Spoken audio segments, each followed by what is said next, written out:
Hey, everybody. Welcome to Talking Habs. I'm Rick. That's Matt. Talking Habs, where you get your daily fix of blue, blanc, rouge. We going have on? game number 8 of the season. We're actually, this is the end of the first 10th of the season already. It doesn't sound like much, but it's pretty quick. Okay, so the game is Winnipeg in Montreal to take on our Habs. First time, obviously, this season. We have the return of Kalen Gooley. That's his name, Caden, but it's not Kalen. So I got to are both of us, Mal's not working tonight.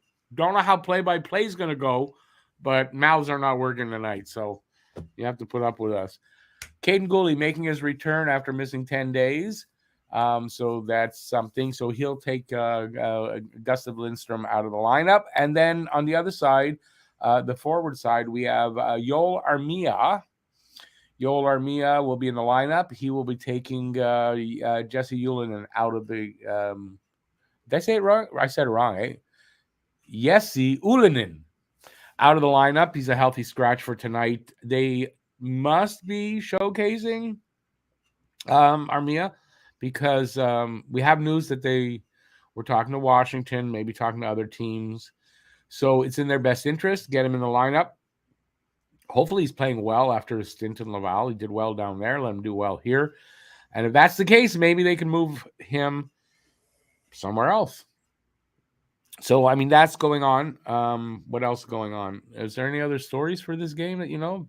Matt's asleep over there. No, he's not. No. He's looking at his phone. I know. I'm just bugging. But show me your shirt. Gotta get the BU game up. Yeah, show me your sweater. Got it last night. Yeah, it's okay. Boston University sweater. Matt was at the game last night. Big win for Boston, if I'm correct. Yep, 5-2. Just all around great game. Great game. Lane Hudson, even though he said he didn't feel 100%, couldn't tell. Show them what you got. Show them what you got. For those of you that follow me on Twitter, you would have seen it. This came off of his stick right to me. Lane Hudson delivering a puck to his biggest fan, Matt, off of a deflection. That's skill. Think about the skill for Hudson. Saw Matt over there, said, hey, there's my biggest fan. He managed to get him a puck. That's crazy. All right. What else we got? So Matt and I will try to deliver some play-by-play. Mostly we'll do color commentary, though. And we'll talk to you guys in the chat. So there's going to be a lot of that going on. Game should get underway in, I'd say about 10 minutes, maybe a little bit less. Why didn't that do that? It's not going to give me the game? What's going on here? It's weird. I probably have to refresh. Yeah, I had to refresh to get. That's so stupid. Sportsnet is dumb. Anyway, so we got the game. I wrote a poem called An Ode to Tonight's Game. I'm going to read it in a minute. I'm just going to get myself finished setting up here. I got to put my headphones on because I don't want the game for you guys to hear the game. And I need the headphones on so I can hear Matt. So, okay, I'm going to read this poem. I can take that out first. It's going to take like a second. It's called An Ode to see, I told you, Mal's not working tonight. An Ode to Tonight's Game. And here we go. Montreal versus Winnipeg. That's the game we have tonight. Hope no one breaks a leg. The Habs' luck. Am I right? Caulfield, man, he's on fire, scoring left and right. Nick Suzuki catching up. What a beautiful sight. Caden Gooley makes his return. His injury all healed up well. Will the Habs beat the Jets? If I knew, I'd surely tell. It all depends what team shows up, the good one or the bad. Will the power play find success? If not, we'll all be sad. But if it does, we should beat the Jets and have ourselves a blast. The Jets are not a team I like. Go out and kick their ass. Here's to Cole and here's to Nick. Here's to Mike Matheson, too. Here's to Arbor, Sean, and Tanner. You guys know what to do. Go out, work hard, play 60 minutes. Give it everything you've got. We know that you can beat the Jets. Are they better? No, they're not. So let's all give our team a cheer, even if they don't win. As long as they work hard tonight, we'll take it on the chin. Who will be the first star? Who will be number 2? Can we get all 3 of them? I really hope we do. And that's my ode for tonight's game. I want to go to the preview. I did that this afternoon, so I hope some of you guys saw the preview show I did at 1 this afternoon. So I gave all the my preview and all the stuff and all that so I'm not going to do that again. We don't have much time anyway for the game to start. So where are we going to go and see who's here? How's that? That's a good idea, eh? Go and see. I'll shut up for a bit and go and see who's here. Hey, Roblox, but you gave that in the unfortunately, it's been a few times, so I'm only taking guesses on Saturday in the pregame show in the afternoon. I apologize to a lot of people who maybe can't get there, but I'm only taking guesses for that there. It's the way it's got to work out. So let me get the game up.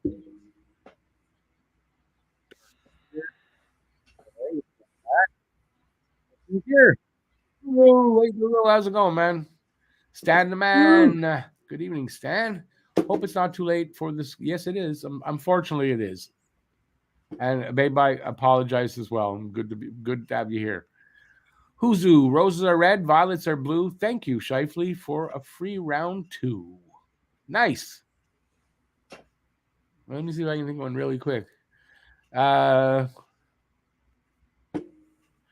Roses are red and violets are black. I hope they kick Mark Shifley in the back. That's not very good, but it rhymed. Hello out there. It's hockey night, 4-2 Caulfield, but it's not going to count because I just said. But thanks, Born to be a Hab. Brad, thank you. You have a tier for that. Well, I appreciate that. Let's hope the sentiment is good and they do everything I said. That would be nice.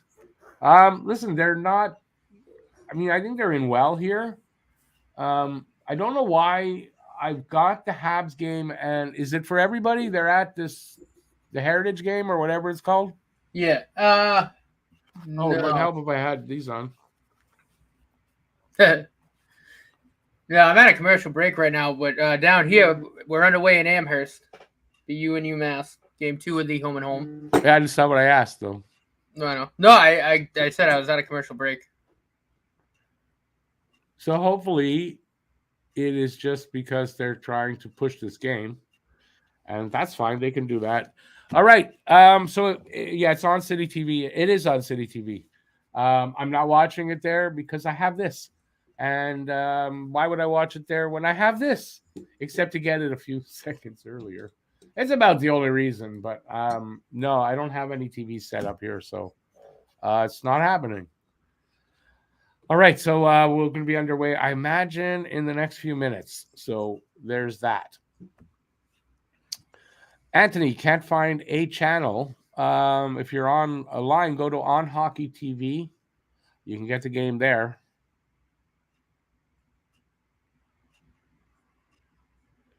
Anthony, I don't know where you are. If you're in Canada, it's on City TV across Canada. So find your City TV channel and put it on. Luca. Hey, Luca. Yeah, absolutely. Absolutely. Yeah, let me I got to remember to do that. I'll try. Remind me after. I'm going to try to remember to do that. Luca, invite. I'll do my best, buddy. I got too much going on to get into that. It's about to start. Where am I? You have TSN, but it's not on TSN tonight. Because it's Saturday. It's not on TSN on Saturdays. The thing is, it doesn't seem to be on Sportsnet tonight either. And that's why you can't get it, or you didn't get Sportsnet. But TSN does not carry weekend games. It's not in their contract. Laval versus Syracuse underway, says bye-bye. Thanks for the update. You used On Hockey TV and got a virus? Well, I don't know what else to tell you then, bud. All right. I got both games up on my TV. Anthony, we're not going to be talking about that second thing you mentioned there. It's not what this show's for. Yeah. No. Lucas says, man, did Hudson look good last night? Matt was at the game. Oh, hell yeah, he did. Don't get him started because we might not have time. Give me a puck, too. In this 3 hours of this show if he gets started. I was doing the show last night I was doing a show? What was I doing yesterday? No, I was trying to prepare for the show last night, and I had a lot of work to do that. And I just kept getting texts from this guy. He was giving me live what can reports, I say? which The was kid's great. unbelievable. I can't believe that defender for UMass didn't retire, I guess. I thought for sure he was going to go in the locker room, take his helmet off, and call it a day. I thought he was just going to just climb over the glass and just get out of there. He like just that double windmill was nuts. That was crazy. You guys might have seen this, what we're talking about. It's on Twitter anyways. It's a highlight from the game last night. Hudson just stick handling. And his stick work is like off the charts. Like, does that translate? Way, went the other way, and then went through the dude's legs, and the guy just went straight face planted into the glass. It made me think of something, though. I saw that, and I said, but can he do that in the NHL? That's a question. This is the question. Can he do that in the NHL?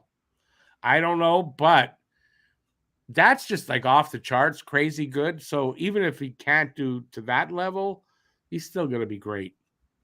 But I mean, that was crazy. I think he can, and I think he can because of the way he anticipates. And we'll have to find out. And I'll kind of go into this more. I'm gonna do a video, especially after tonight's game, however tonight's game goes. But that was supposed to be for the game, but he hasn't done it yet. Yeah. I tried. I couldn't. I hear BL out there going, really? He hasn't done it yet. Wow, I'm shocked. I just hear BL doing this. But it's all about how he reads his defender.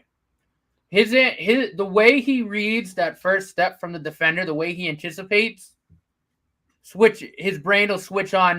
Do I have to go in the bag of tricks, or am I at the controls? What I mean by that is if he gets pressed up man to man, he's going to go into his bag of tricks and he's already ready to make a move.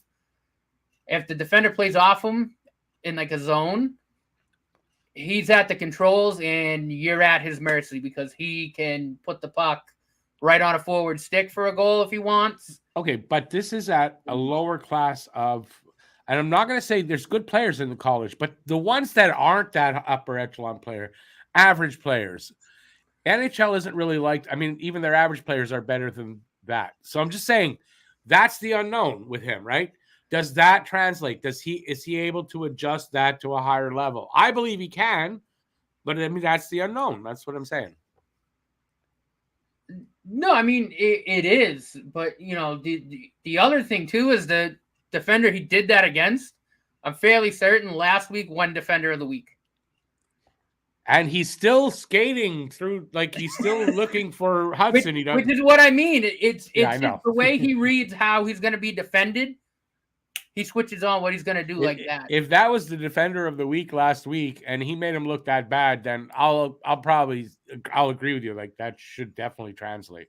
I think it will. I'm just saying.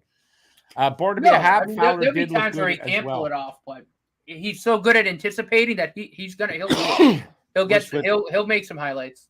We're switching to Fowler. Yeah. Relax. You gotta relax. Take a deep breath now. Well, no, I go into Fowler too. He had another great game last night. Yeah, Fowler also had a great game. 5-1. He won by one goal. Like I think 30, 9-7-8 goals. Save percentage 9-7-8. I think last in night, that game. Yeah, his he had another 9-19, 9-20. He's got a crazy good. Like his numbers are crazy good. He's so good, so poised. He's really poised in the crease. Yeah. Like we've said, nothing phases him. Like he's got that it factor. He just does his thing. Like it's calm and cool. And if you're gonna be a long-term successful goalie here in Montreal, I think you kind of need that because you're going to hear a lot of shit, and you got to let that roll off your back. At certain times, obviously, right? And if you're calm and cool like he is, and he can block that shit out, he can have success here. Luca says, also, I got to say, I was 100% for trading Monahan, but now I think they have to keep him. To be honest, it's me and Matt were talking about. Did we talk about it on air? I don't remember. But me and Matt had a conversation about this, and I think we mentioned it on air. 100% at the right cap hit, like a cap-friendly deal. And I'm not saying crazy, but he's got to give a little bit. I can see them signing him for like 6 years. Oh yeah, and it won't be a bad contract, really, because cap's going up, and I think he can deliver for at least 4 of those, like big time. So yeah, I think that's a lot of people are talking about this. I've noticed, Luca. All right, they're about to face off. Yeah, I'll pause at the next face off. I'm way ahead of you. I realize it.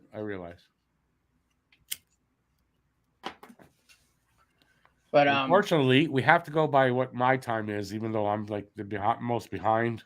Oh yeah, the way it works out. So we are underway. We got not a great ref for us tonight. It's Kelly Sutherland, known to not have a great Habs-friendly record when he coaches. The Habs, our record's not great.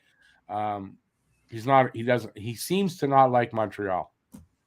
I'm going to say that. For sure.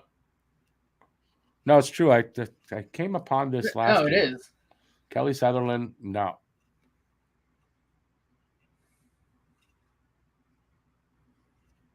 That's a good way to put it, Luca. Fowler has eye of the tiger. Confident and can back it up with his play. Yeah, very confident in himself. And not cocky, but confident. Right. No, I mean, he can talk the talk and back it up. You know what I mean? And he knows he can. And he's just, it's not a cocky thing. He doesn't brag about himself. He's confident in himself. There is a difference. And it's why I can't wait for the first battle of ComAv, the first home and home between BU and BC.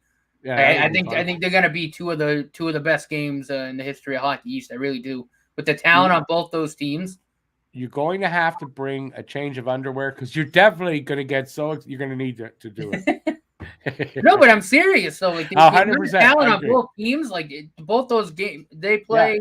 Yeah, they have a home and home in the regular season, and then they'll probably play against each other in the Bean Pod. It's going to be just fantastic.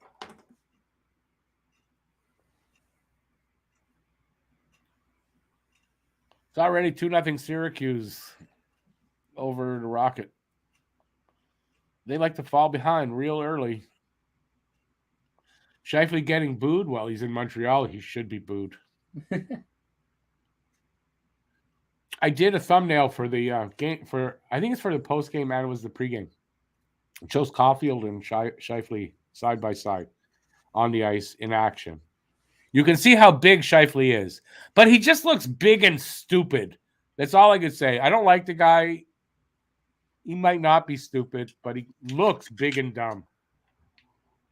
I don't think I'd say that to his face necessarily, but I'd think it. Okay, there's a whistle. I know. I'm trying to figure out how to. I'm gonna have to get out of double screen. I'm gonna have to put the BU game back on my phone. It's my fault though. I totally forgot. But I tried to see if I could pause the Habs game, and I couldn't. It's because I'm in the double screen. Oh, I get it. Like the Habs game on the left and the BU game on the right. Yeah, well, get your shit together, man. So I'm gonna just go with what I got. We're a little over 2 minutes into the first. Shots are already 2-0 for Winnipeg. No score. Armia on the ice. Mario Armia. Well, let's hope tonight he is Mario Armia because the quicker they can actually move him. I think it's without a doubt he's being showcased. For sure. Hey, Winnipeg, you want him back? No, but it makes sense they brought him in here. I mean, that's where we got him from.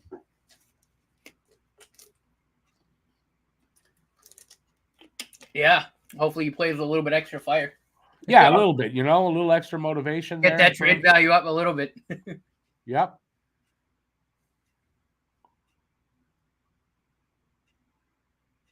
Kovacevic out there. Kovacevic and Matheson. Are they on together? I don't know what the lineup is. Did they put Covey up on the first line? Icing call. Are we good now to try this thing or no? Let me know when we are. I don't know. No, I'll let you know. And it's an appropriate commercial. It's the Americans don't know shit about hockey commercial. Just came on for a second. I like that. Oops. Face-off just happened, so we'll keep going the way we have been. Jets with it in their own zone, up to the blue line pass, got away from the guy. Kovacevic sends it up along the boards to Matheson. He goes back behind the net. He comes out, sends it up to, I don't know who that was meant for, but both of them missed it. And Winnipeg has it. Stretch pass up to the red line, given away. Montreal with it in their own zone. That's Kovacevic. He doesn't really get it out, but they do get it out over the Jets blue line. Tanner Pearson with it. He tries to send it backward and goes off the Jets defender, comes out. I don't know what happened there. That's just bad. He just left it there. Was going off, but he just left the loose puck. Very weird. Here comes Montreal the other way. Gooley with a shot. Saved by Brossois. You think it's Brossois in there? Yeah.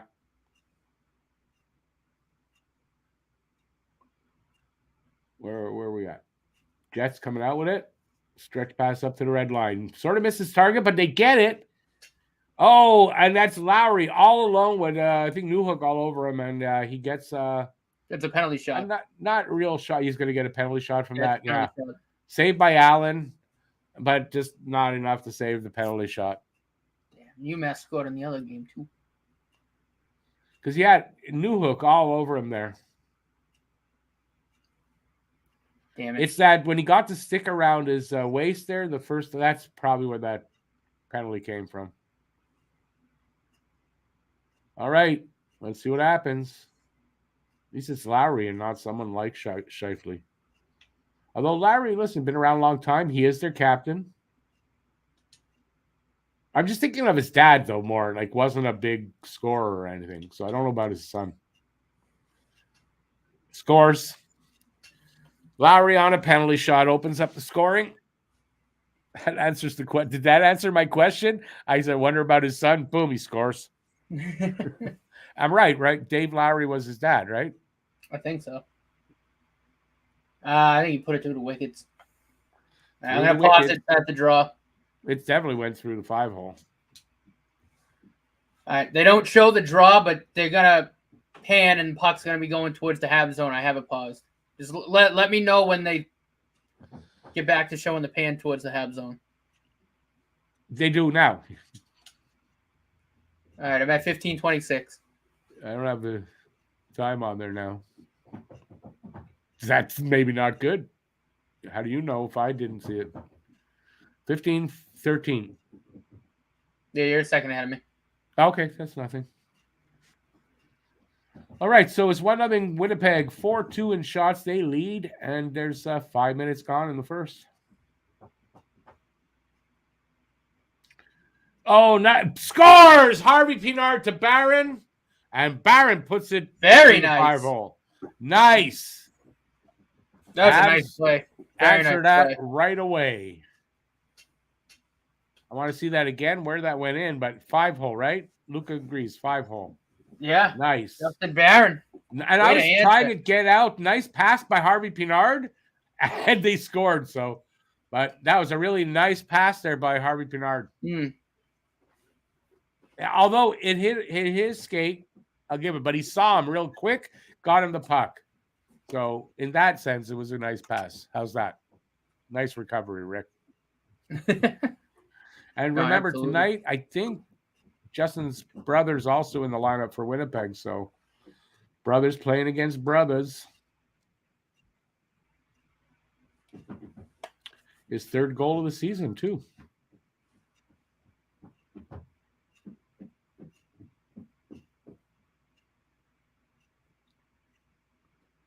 just a chance right there for Winnipeg.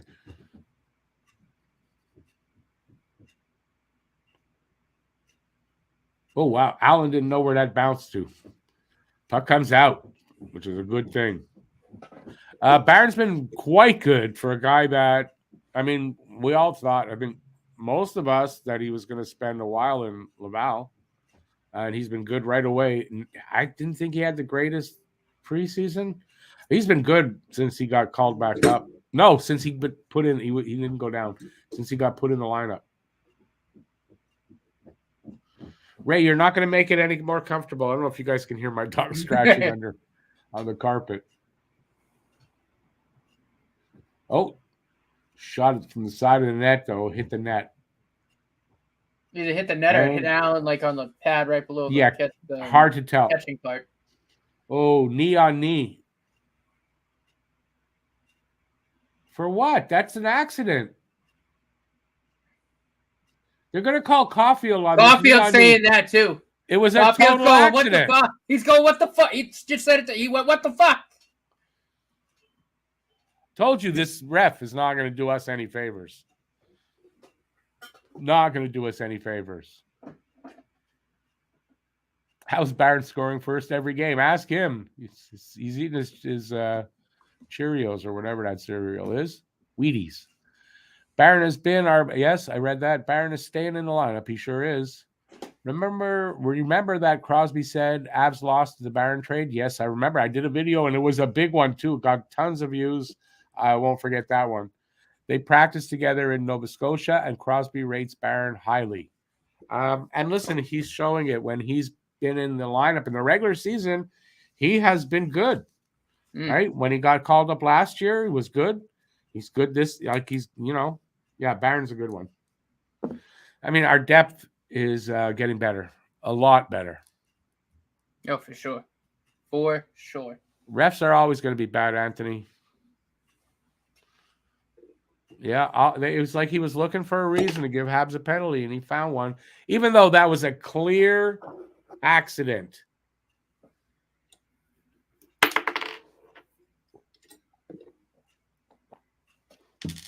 No, 1,000%. That's just accidental. Who says Caulfield for kneeing? He couldn't knee my effing ankle if he tried to.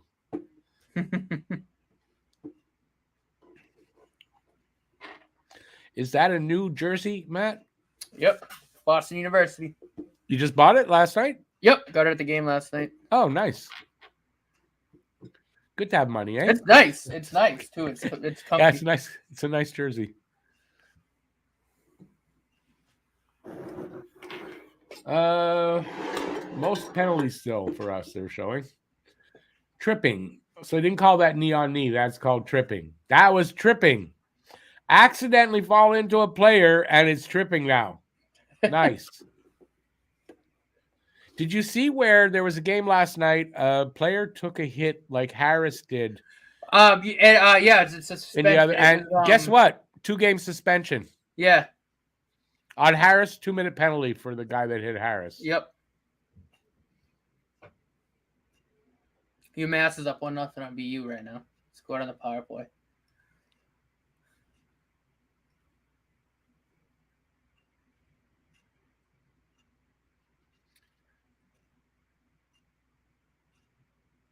Barron is tied with Pearson, I think, though, second for scoring.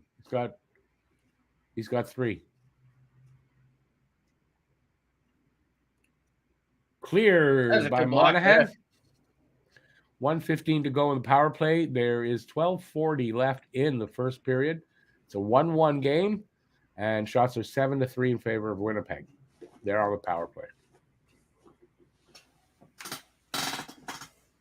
What happened to that? Connors with a shot. I think it went and hit the mesh behind the net and then bounced back in. So we'll have a whistle. I mean, we'll have that's what happened. We'll have a face-off here. It went off of Gooley's stick. That's what happened. Straight up into the netting.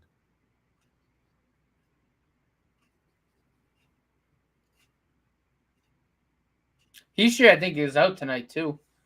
Bye-bye. What's that? Oh. Hit was on Hischer? Yeah, he should. Yeah. Okay. No, what? Oh, you're right. The one that got called, right. Yeah. Who, what? Connor Clifton was the guy Clifton that, hit him, yeah, but Hischer's out tonight. He's hurt. Yeah, that's why I think the suspension. But I mean, really, is that the only reason? Was still a dangerous hit on. Yeah, I mean, on Harris. even if the player's not injured, like if you hit up high like that, I think it should be a suspension, or at least a 5-minute major. Can't I just think give it should have been the 2-game suspension. I think is what I said it should have been, and yeah, and that was the difference. Is one guy got hurt, one guy didn't.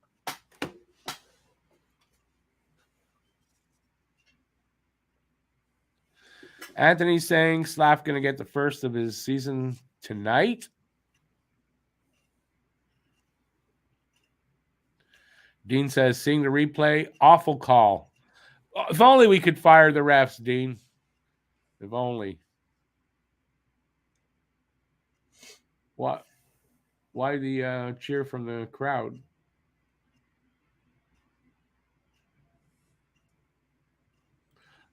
Too many men on the ice for the Jets, and they didn't get called. Oh, they did. Yep. Habs going on the power play in, I think, 13 seconds. I think it'll be 4-on-4. Because there was still some time on the penalty for power play for Winnipeg. If I'm right, maybe I'm not.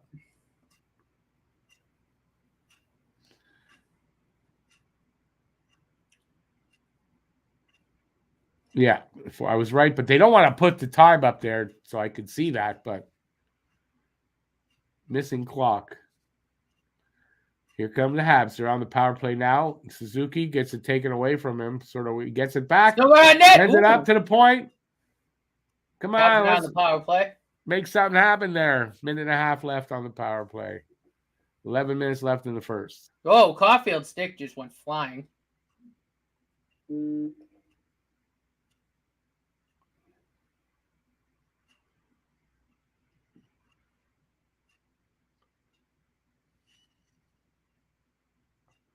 They're waiting for an opening. They're trying to wait one out. Caulfield gives it up. They get the puck in all the way with 1 minute left in the power play.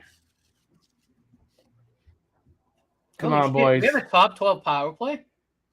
Yep. 14, 12 or 14? We're at 12 right now. It's at 20%. I don't know how that moved up. Maybe because other teams played already and that they moved down. But yeah, it was 14th before. 20.7%. So our horrible power play is actually improved, at least right now. And not there as the pass jumps over Jack Eye stick. 22 seconds left.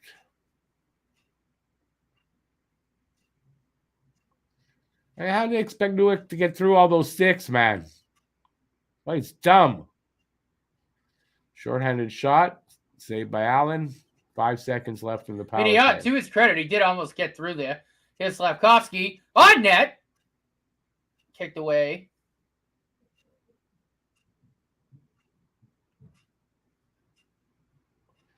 One shot for Montreal on the power play. Not great.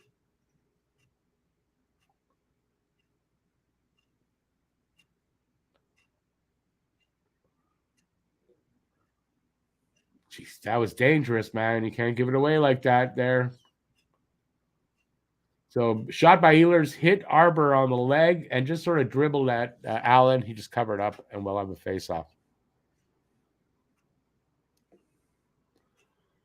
1-1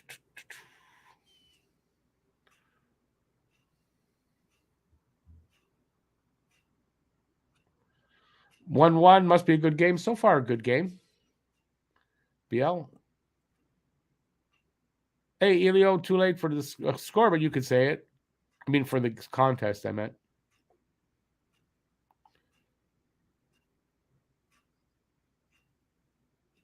All right, so we got a commercial break here. I'm sure it'll be back in a second. So while we wait that out, if you're here, you're having a good time, give a thumbs up down there. Really appreciate that. And if you're new to the channel, consider hitting that subscribe button.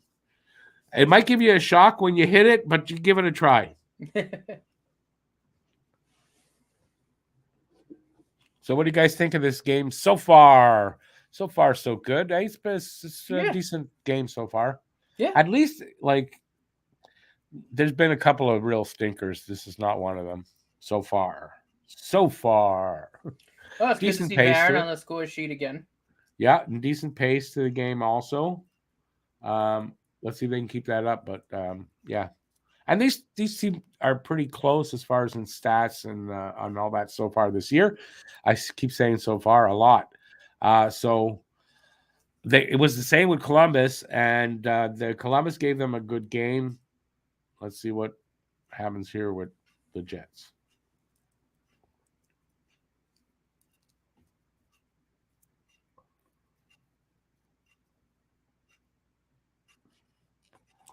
So in this game so far, Justin 1, Morgan nothing.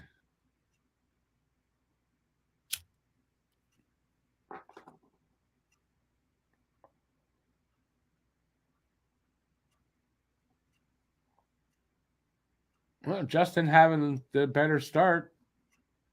Mm.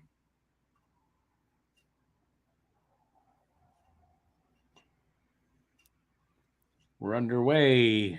Who won that faceoff? Montreal's got it. Matheson drops it off to Caulfield. Caulfield loses it and does not get it back. Here comes Scheifele. Boo! Good Nice stop pass by in front. Allen. Yeah, nice pass in front by the idiot, and good stop by Allen there.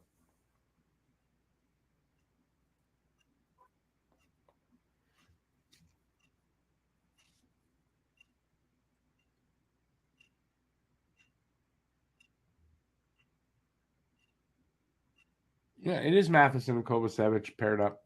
So it must be Gooley and Barron.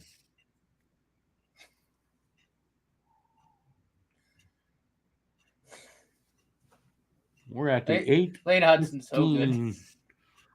8:15 left in the first. And then they took everything else away. I don't know the shots. It is a 1-1 game.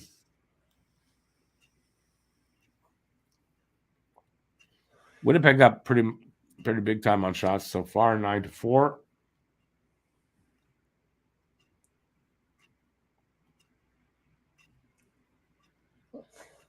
Lane Hudson just walked the blue line all the way down. His defender was like, couldn't even catch up with him. He took a shot on, almost went in.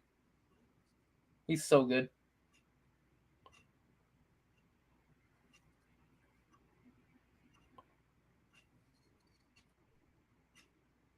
For all you Canadians out there, Matt says Lane Hudson's name as much as Pierre Poilievre says Justin Trudeau's name. Just to let you know. I'd say Celebrini's name a lot. That kid is good. Yeah, I saw. Oh my god! Highlights. Need a rider with a third in shot, the nation in scoring right now, as a true freshman. Crazy.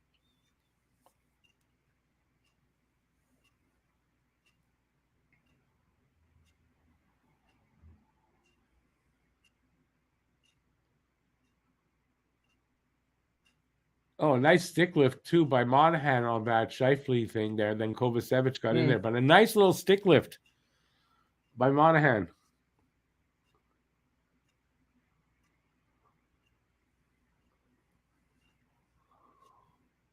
Oh, good block.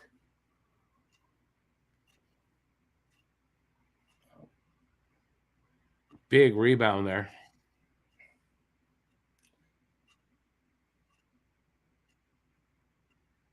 And even though Slap didn't get it out of the zone, though, it wasn't a bad play to get it out of the middle of the ice.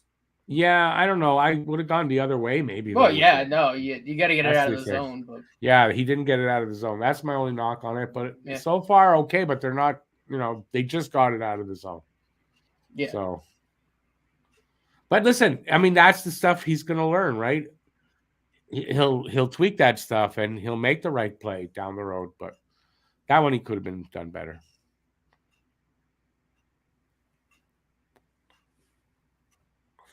Elio, I had that in my pregame this afternoon. Thomas Plekanec announcing his retirement from hockey due to It's a health issue. I don't know what it is. He didn't disclose that, but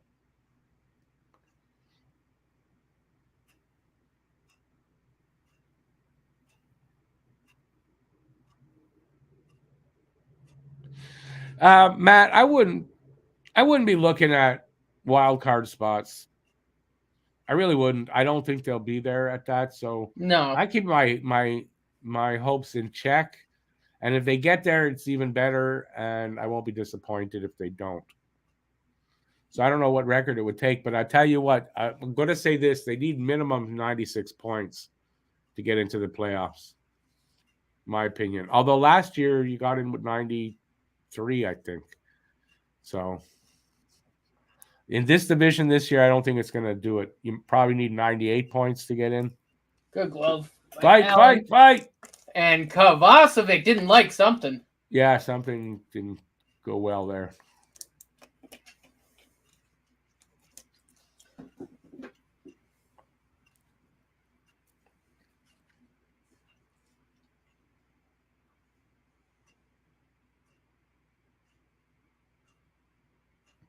If we are fourth in the Atlantic by American Thanksgiving, that would be really optimistic.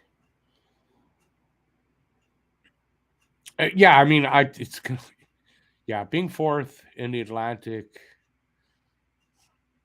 by Thanksgiving is I can't see that happening. You know, I don't see them finishing in the playoffs. No, I don't think so. We got a long ways to go, and things could change. I get that. I don't see it. But I still think we do improve our finishing position from last season, though. Yeah, I do too. I can see us somewhere around 10, probably 10, 11 overall. Yeah, I maybe, think maybe 9, but somewhere in that range. Even with Doc out, I think they still improve over last year anyway. But I mean, which is really what the overall goal is for this season. Develop, I think 100%. Improve a little bit more, and then would they like to make the playoffs? They would, I'm sure. But I mean, I don't think they seriously think they will. And then next season rolls around. If Reinbacher's ready, he makes the jump. Hudson should be here at the end of this year. Healthy Doc. I mean, maybe you're talking a wild card spot, maybe, or at least competing for one, right? And then I think it's the year after that where I think it's full steam ahead in terms of kind of being in that, that playoff contention, kind of on a regular basis. Not a cup contender, but right in that wild card spot. Maybe they're in the Atlantic. You know what I mean, like that range. Luca has them at 22nd. I think my prediction was 21st. Yeah, that's what I was thinking. 20, 21, 22, somewhere around there. Yeah, so we'll see. Face-off won by the Jets. Another save by Allen. He'll hang on to that. Excuse me, everybody. I think the Sharks might set the record for least amount of points in the season. That I'm getting more and more confident say that, on. I think of the Senators in their first season. Can't get much worse than that. The Sharks can't buy a goal right now. Yeah, I saw that. It's bad. It's bad. No, they're. That's what I mean. They might get close. They're a bad hockey team. Oh, Caulfield could not catch up to that. Imagine if he dove and flipped it backhand and he flipped scored. It in. Yeah, that'd be cool. Battling for it though. Rick would have had to change his pants. Yep. Oh, what a good pass! Wow, oh, that was a nice pass. What a pass by Caulfield there. Too bad that didn't lead to a goal. 5 minutes left in the first now. It's 1-1. We're still being we haven't had a shot in a while. 4 shots still to their 13. Luca, they're going to be in that running for Celebrini. That'd be so awesome.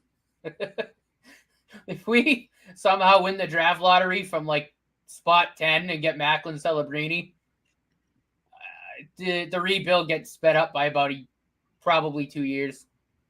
probably. Yeah, well, Like that, he's unreal. I ain't not counting on anything like that till it happens. No, I mean, obviously not. I mean, look, even if we don't, I mean, we're still in a really good place. But like adding a guy like that, if the ping pong balls fall in our favor, like Gooley did something. What did he do? I don't know if it was a cross check or something, but He's taking he dropped Nemestikov on his ass. Was it Nemestikov? Yeah, he did something to somebody. So the wrist is good. He dropped him. Yeah. I hope they show it. I didn't see it. What a pass though by Caulfield. That was a sick pass. Crazy good pass. There it is. He took him down.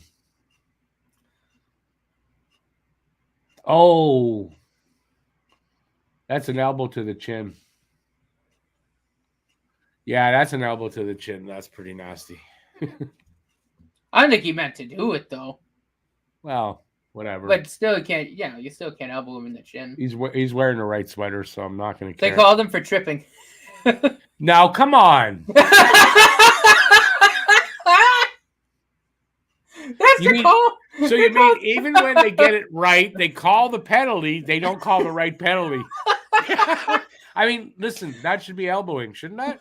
What the hell's going on? Right? What is that? Roughing? Elbowing. No, that should be elbowing. Not tripping. The puck's going to go over the glass, and they're going to call icing. 5-minute major for a hit from behind. 2 minutes for icing.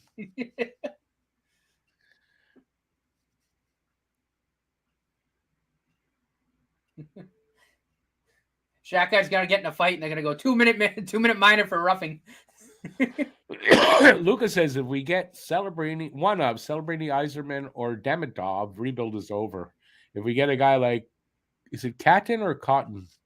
Rebuild sped up by a year.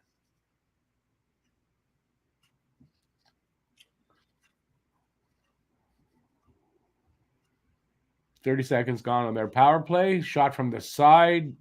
I don't know if it went off Allen or off the post or whatever. They're looking for an opening.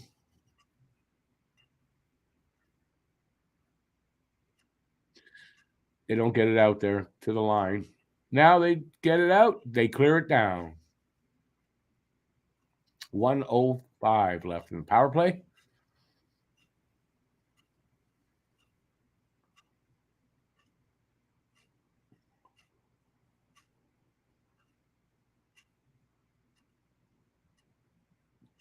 Here comes Pionk over his line, drops it back.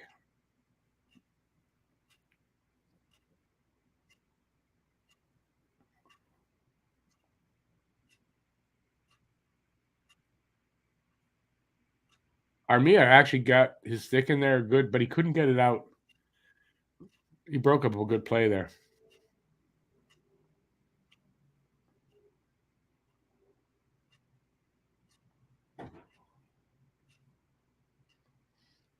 Just trying to find that opening.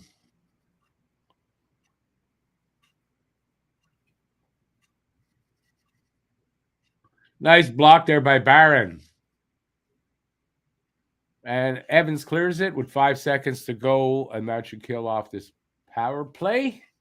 The PK, honestly, as each game goes by, it's gotten a little bit better.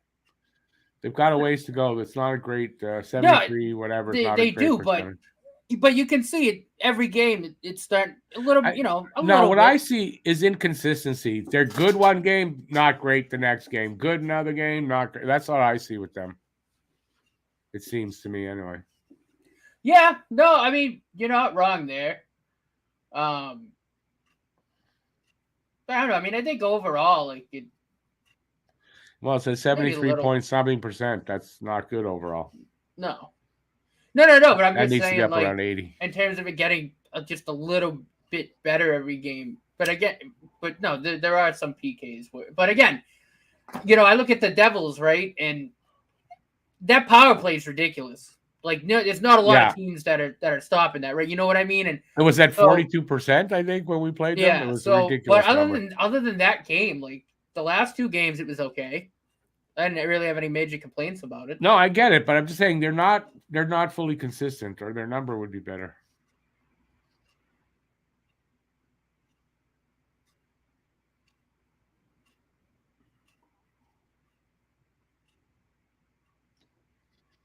Oh, for sure. Come on, plus- slap! Through the crease. Oh, almost. And Good then play. Galley goes and literally bowls someone over like a bowling ball and pin. Covered up by Allen while the face-off in front of him.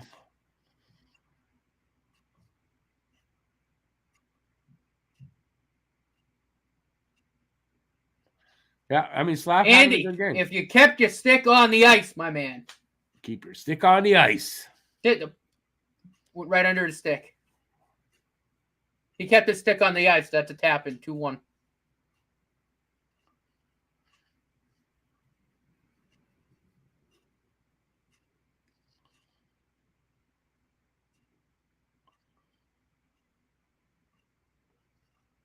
.105 left in the period.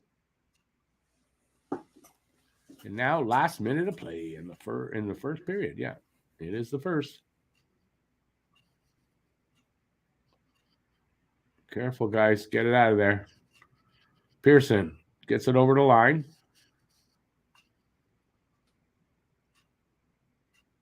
Pearson back in there in the corner, working hard. Gets back up to the line. Here. Connor with a nice move there.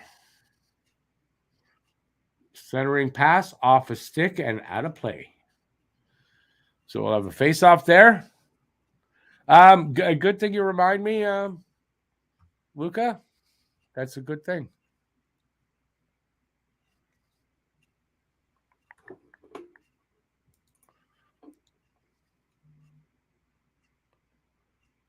Oh, Luca's popping in here? Yeah. Love it.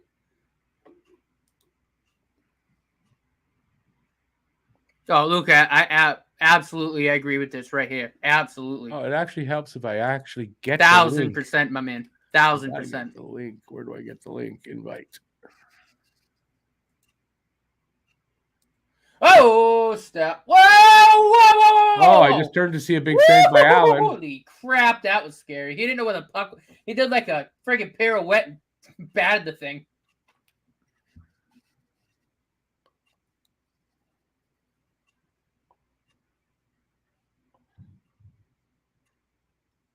And there you go. First period's over. It's a 1-1 hockey game. I just want to get out of Who's here. in net tonight? Oh, Allen. Never mind. We already said it. Okay, Luca, sent. What do I think about Suzuki? Oh, the puck and was in his Caulfield pads. struggling to connect. Rumors are going around they might be split up. Yeah, it's again. Did you see them have struggle to connect last game? No, they're not getting split up. That's my prediction. Yes, rumors are out there because the Habs fans that need something to say basically started that rumor. I don't think that's an actual rumor. Excuse me, my arm's sore. You see how much trouble I had lifting my arm up? I got a sore shoulder. You need Luca to operate? Hey? You need Luca to operate? He is a doctor. He might cut it off, though. I'm afraid they cut him off. Anyway, so like I said, don't believe all the rumors you read. Matter of fact, don't believe too many of the rumors. They're just rumors. Rumors are what they are. That's it.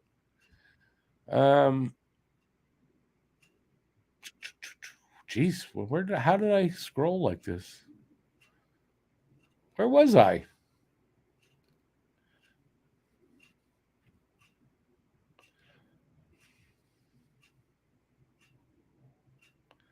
Oh, there you go. Okay, there's where I am. Ray Charles Sutherland. He didn't see shit. He's just calling on the Habs. Kelly Sutherland is not a good ref for the Habs. He does not like them. It's kind of clear.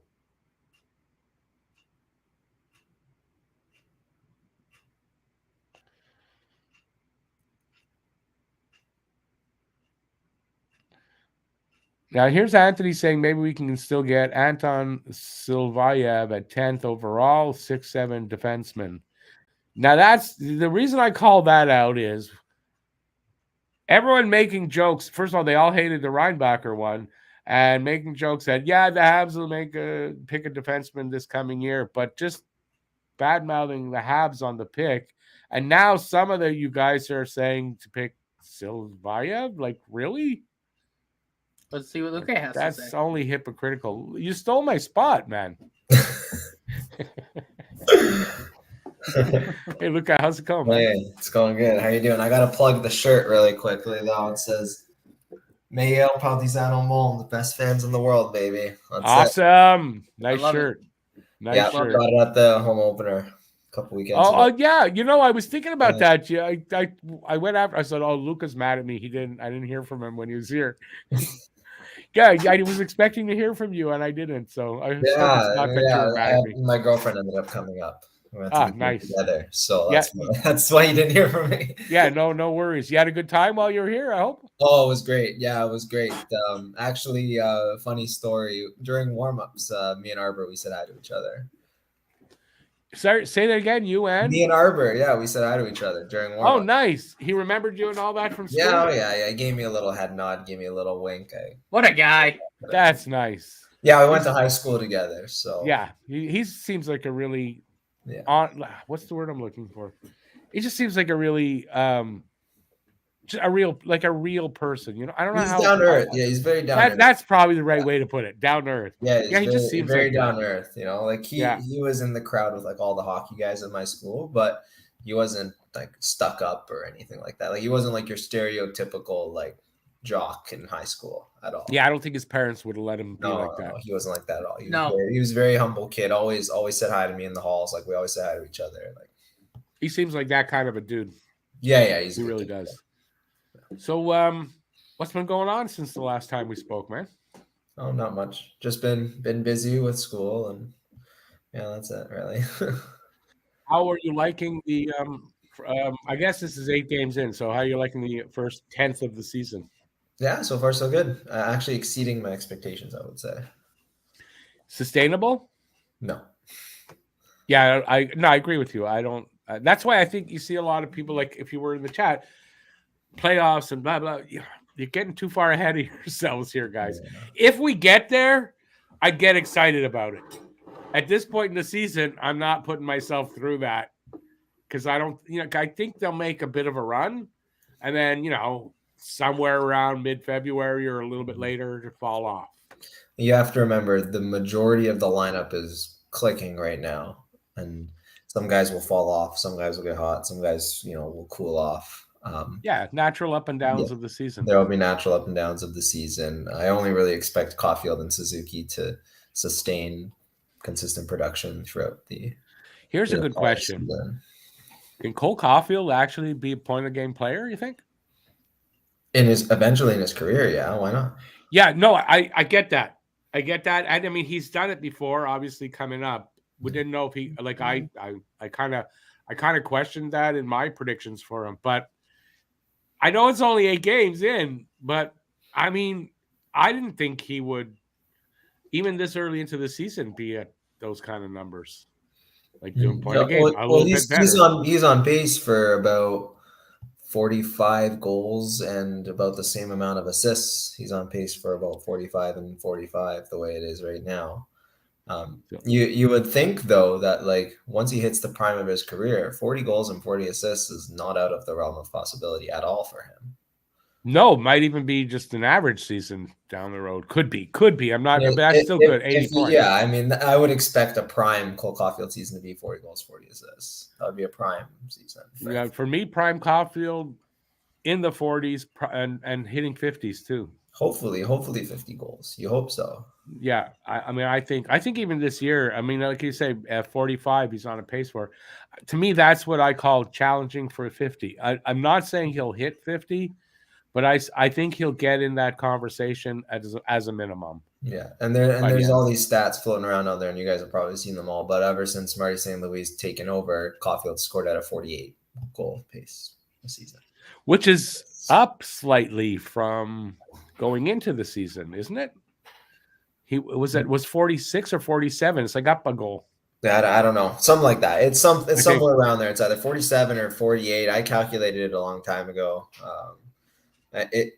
Four goals in 8 games is 41 goals. Yeah, definitely. He's definitely at a 40-goal pace, and I think he's going to increase that pace. I don't see Caulfield personally. I don't see him as an even goal assist kind of guy. I see him as having a little bit more on the goal side than on the assist side. Yeah. But right now he's like he's got more assists than goals. So I don't know where it'll end up at the end of the season. One thing I do know also depend on the power play as well. 100%. And does well, then Caulfield will get more assists on the power play. Which is what we're seeing, I guess, a little bit right now, right? Because the power play's not bad. At times looks horrible, and then at times is good, right? And I think that's Marty St. Louis got his hand in the power play this year. He announced that if you're gonna like criticize, you got to criticize me because I got my hand in there. I think that's what's working. It could be. It could be the only difference. Could be the fact that Matheson is also playing well too, and he helps. Yeah, Matheson helps you on the power play, right? Definitely. So. Definitely. But yeah, I personally, I think, whatever's going on, if they can hold it in that area of 20%, you can't complain when your power play is 20%. And whatever's going on in Montreal right now in the first 7 games, you got to keep it going that way. Like, even if they start losing more games, like the way they're playing. Right. Absolutely. Like the Minnesota game was a stinker, but that's been the only stinker in 7 games. Like, no, they've had a couple of stinkers in the 7 games, and then they've had a couple of really good games. Yeah. Like, But I mean, true stinkers though, like, because I think what Luke is trying to get, like that Devils game, nobody expected us to be close in that game. No, like, I'm not counting that a stinker. That's not a stinker. You're going up against a team. You're going up against a top 5 team in the NHL. Right. On the second night of a back-to-back. Especially that, right? That's not a stinker. The one Minnesota is. And really, they only ran out of gas in the 3rd period, which is kind of almost expected in that situation. So and New Jersey's very much a run and gun transition team. They're fast, joining the rush. Like on the second night of a back-to-back, like what are you expecting? They had 3 days of rest. They were waiting for Montreal to come back to Montreal for the game. So without a doubt, that's really the licking their chops for that game. Yeah. So Minnesota was the only one where I was like, team didn't look great. No, they've looked great. There was another game where it was a horribly boring game. I want to say that wasn't preseason, but maybe I'm mixing that up. It was probably. I thought there were 2 games that were really being a boring game and being a stinker. No, they were stinkers and boring. I found there was a really bad preseason game against the Leafs that was very boring. There was a couple of bad preseason games. That's why I might be confusing the 2. Not sure, but I've been pleased so far. Because when Doc's injury happened, I thought, we're back to a not fun season, and it hasn't been that. They haven't let that. They haven't let it get to them as far as morale. Like, their morale's been good. It didn't get them down. And I'm really happy to see that. That shows a little bit of progression right there, right? Is that these young players can handle that big loss of a player and not look back, really. Go forward, not look at it, and be depressed over or whatever, And it's been, 7 games since. And I kind of thought that the Doc injury would catch up to them after 3 games or so. And that hasn't happened. So I'm kind of encouraged about that. Mm-hmm. And I touched on that too. I think right out, maybe it was during that post-game show. And I said, the next game. And I said, maybe a little bit, but I didn't, the way the work ethic that team exudes and the mentality that they have, I didn't think that. No, you were right. I said it would catch up to them in a couple of games, but it clearly has not. No. They haven't let that happen. And then Gouli goes out. And then Savard, but I'm not going to make a big thing. Although, you know what, though? We were going to miss the block shots. But... Listen, we might not be his biggest fans, some of us fans. I think he's got a lot of respect in that locker room, David Savard. Well, Savard does the little things right. Oh, he does. Yeah, He does the little things right, and like as St. Louis always says, there's a difference between someone who plays hockey and who's a hockey player. Savard is a hockey player, like just through Yeah, it. I'll give you that. Right. I'll give you He that. We get bleeds down it. on him. Right. I think we get down on him because we need a freaking somebody to kick. And the position he plays, it's easy to blame for a lot of shit that happens that might not really be his fault. And he's not a very skilled player. He's not a fast skater. He's not that's what it is for me. Effective in anything that would show up on the score sheet, but he does the little things right. He blocks shots. He's responsible on his own end. He makes a good, crisp first pass, like things that fans don't necessarily appreciate too much because they're not watching the game. They're looking at the box score at the end of the game. True. Right. And they'll see Savard 0-0-0 -2 0-0. Yeah. But then they don't see the 7 block shots, right? Which he did. He was 8th in the league last year, 176 blocked shots. So, I mean, you know what? When I heard that like a few games ago, I guess when the game that he got knocked out, that shocked me. I didn't realize that, there was it's an important stat, and there's a guy in the top 10, and we're making fun of him all the time, like literally. So it just goes to show you, right? Some of these players, they're not as bad as we think. No. As we perceive, I think, is what it is. And I think the sign for Savard is that the teammates, you can see they really respect this guy. Oh yeah. Mm-hmm. And I think I can kind of say the same about Kovacevic too, because that game, what was it? Was it the Minnesota game? I think it was the Minnesota game where I was ready to ship him out of town because I think not every goal, but like majority of the goals. It's because he wasn't picking up his guy in the D zone, and I was thinking I almost threw my headset off. Yep. But since then he's rebounded nicely, really nicely. Smart player. You listen to him talk when they interview. Very intelligent guy, Kovacevic. Another very underrated guy. He's a waiver wire pickup, but does the little things right. He's not flashy, but. He gets the job done in his own end, right? Like and he's got size too, which helps too. Yeah. So he's a big guy, and he's very capable defenseman. And like you say, waiver wire pickup, that's steal right there, right? Although Winnipeg would not have waived him, but they had no choice because it was a cap thing, and they had no choice. They couldn't do anything with him. Too many guys ahead of him, and they waived him, and. Our benefit. Mm-hmm. Yeah. Is he a long-term solution? No. But while the other D-men we have are percolating in the system, he's a great guy to have. He's a veteran guy. He's probably has a good locker room presence. Like if we didn't have the kids coming up in the pipeline, then he would be somebody you could look at and say he'll be here for a while. He'll be a 5th or 6th D-man in long term. But I mean, we have too much talent on the blue line. Coming up. Yeah, definitely. Where we're looking at. Yeah, yeah. I know Matt is gushing over. Did you see the highlight? With I'm watching the game right now against the boards.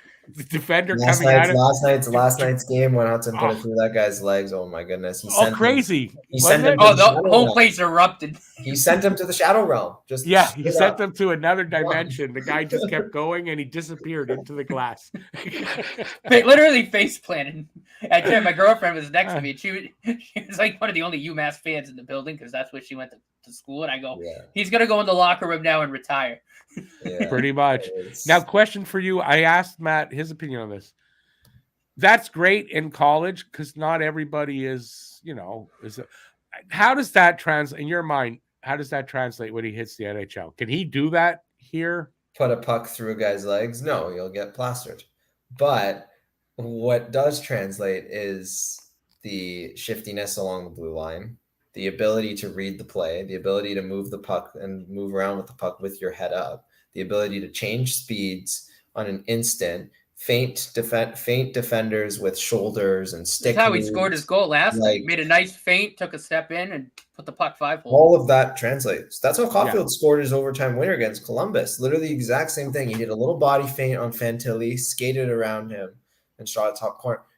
Caulfield's small, but he's shifty.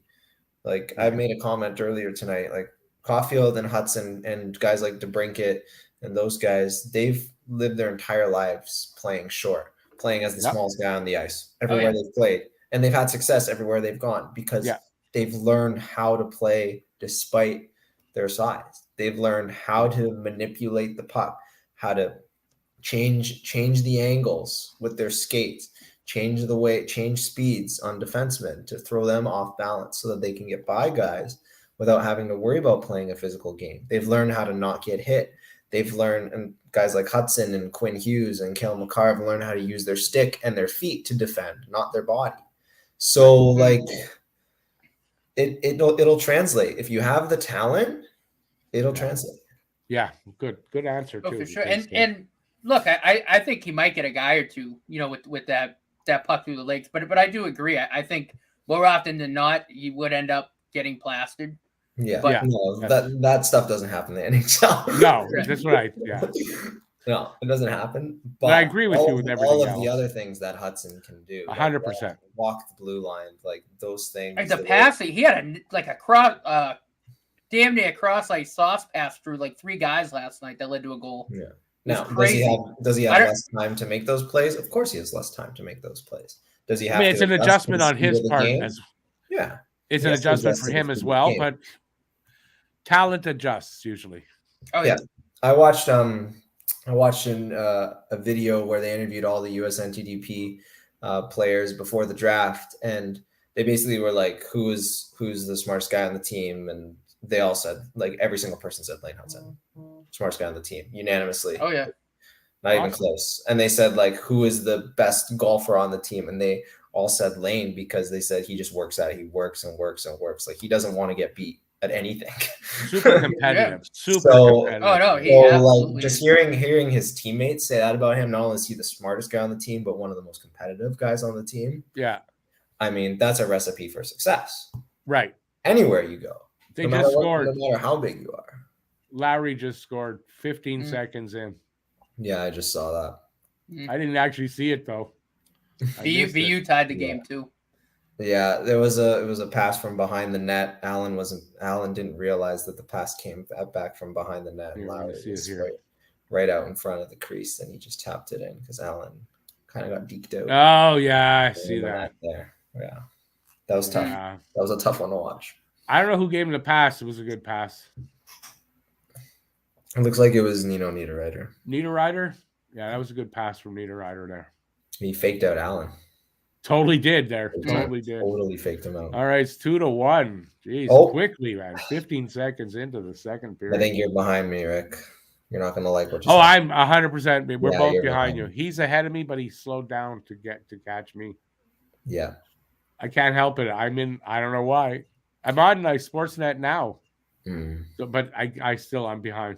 They just did it again. Yeah, what a disaster. That was a disaster. What the freaking hell? This is just so sloppy in their own end. 2 goals in 33 seconds to start the second period. Nice. Not. And that Marty just shaking his head. I didn't see what happened, but I saw the puck go in. No, Slavkovsky tried to pass it off the boards to Arbor, and it just went off the side of the net, and someone scooped it up, passed it out front to Niederreiter, and it was literally a carbon copy of the previous goal. Bad pass off the boards. Yeah. Right under Allen's pad. That was tough. That was tough. I think Arbor is going to have his stick on the ice there, too. If his stick's on the ice and he's following that, I think he's got a chance to block that shot from even getting on him. That just puts them in a hole they got to crawl out of. And not – oh, okay. They did it last game. So. Jesus. Slav was having a really good game up until that point, honestly. Yeah, bad pass off the backboards. Yeah. He missed it. Listen, if he hits it in the right spot, it goes to the other side. There's no trouble, but it didn't do that. Yeah, and you can't – I mean, you're 10 feet away from your own net with forecheck pressure. Yeah, you got to make sure you hit that in the right spot off the boards. Honestly, just rim it around at that point. Do that. Exactly. At this point now, just rim it around to Harris or to Anderson. Oh my God! How far ahead of us is he? I got 1835, and they just blew a whistle. I'm at 1835, and they're about to drop. They're about to drop the. Yeah, so you're ahead of me by a few 5, seconds. 10 seconds or so. Yeah, the face-off. I'll tell Oh, you the face-off. Jesus. Okay, they just dropped the puck. Now they're still showing the replay. They're back. They're about to drop the puck. Yeah, so I'm Hopefully probably it's about 15, 20 seconds ahead of you. Yeah, that's about average for how far behind I usually am. Yeah. But I always find that streaming off of, like if I'm streaming off of Sportsnet, I always find that Sportsnet is about 20 seconds behind. Yeah. Because I'm streaming it off of that's Bell. what I'm finding. Off of Bell right now, and off of Bell, Okay, it's pretty close to live. Yeah, because sure. And like if I was watching it on City TV, I'd have it ahead of me. Yeah, I'm watching it on City TV, but from Bell. That's it. Yeah, Right, I'd have it ahead too. But I've got this, so I don't have a TV in here anymore. Oh, Monahan almost. Ugh. So I'll try my best not to spoil things. That's okay. Guys. I think I was 30 seconds ahead of Rick. Yeah, I'm on ESPN Plus, so I was pretty damn close to live. Mm-hmm. Well, if you're watching it on cable, He's going to the power play ahead of me. If you're watching it on cable, like if you're watching it on a box or if you're watching it on cable, then that's going to be the closest to live. That's normally about a 2-second delay, 2 or 3 second delay from live. The one I have is about 15, 20 second delay from live. And then Sportsnet I find is even worse than that. Yep. And here I was hoping, I'm going to be. No, I'm just as bad as if it was on Hockey TV. Not quite that bad. You don't get the buffering and you don't get the computer virus. Okay, no, that's true. No, it's true. Yeah.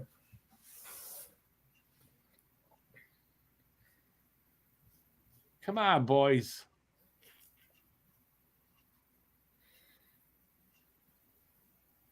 Oh. Who skated off there while they're in the offensive zone? That's kind of weird.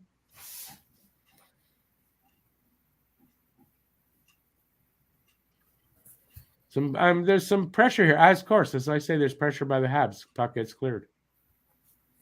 Always happens. Habs being badly outshot, 21-10. That's something. Yeah, and they just 3-1. They just iced the puck as well. Yeah. So face off in the offensive zone for Winnipeg. Yep. Face off in front of Allen.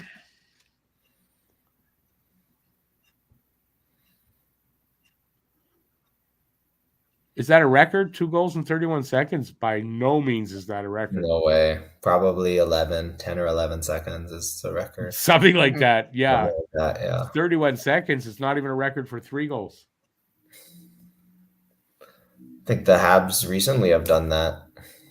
The 2, yeah, for sure.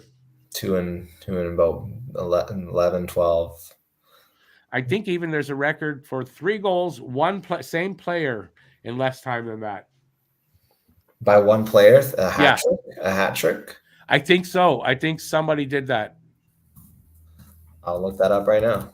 Okay. That's it. Check on me. I don't know but for some reason, the back of my head says that's it. So it's 68 years ago. Bill Mosienko with a 21-second hat trick. See, there you go. One for Rick. For the Chicago Blackhawks. Oh, damn it. Oh, Caulfield. And then a rebound to Kovacevic. Man. Caulfield is just a gamer. He's been good. Even when, the line wasn't good, Caulfield was out there working, getting shots. Like, I don't think he's had a bad game. He's a gamer, though. Like, he's a guy who just wants to win at all costs. Without a doubt. That's your competitive, like we're talking about, just that. He's got that.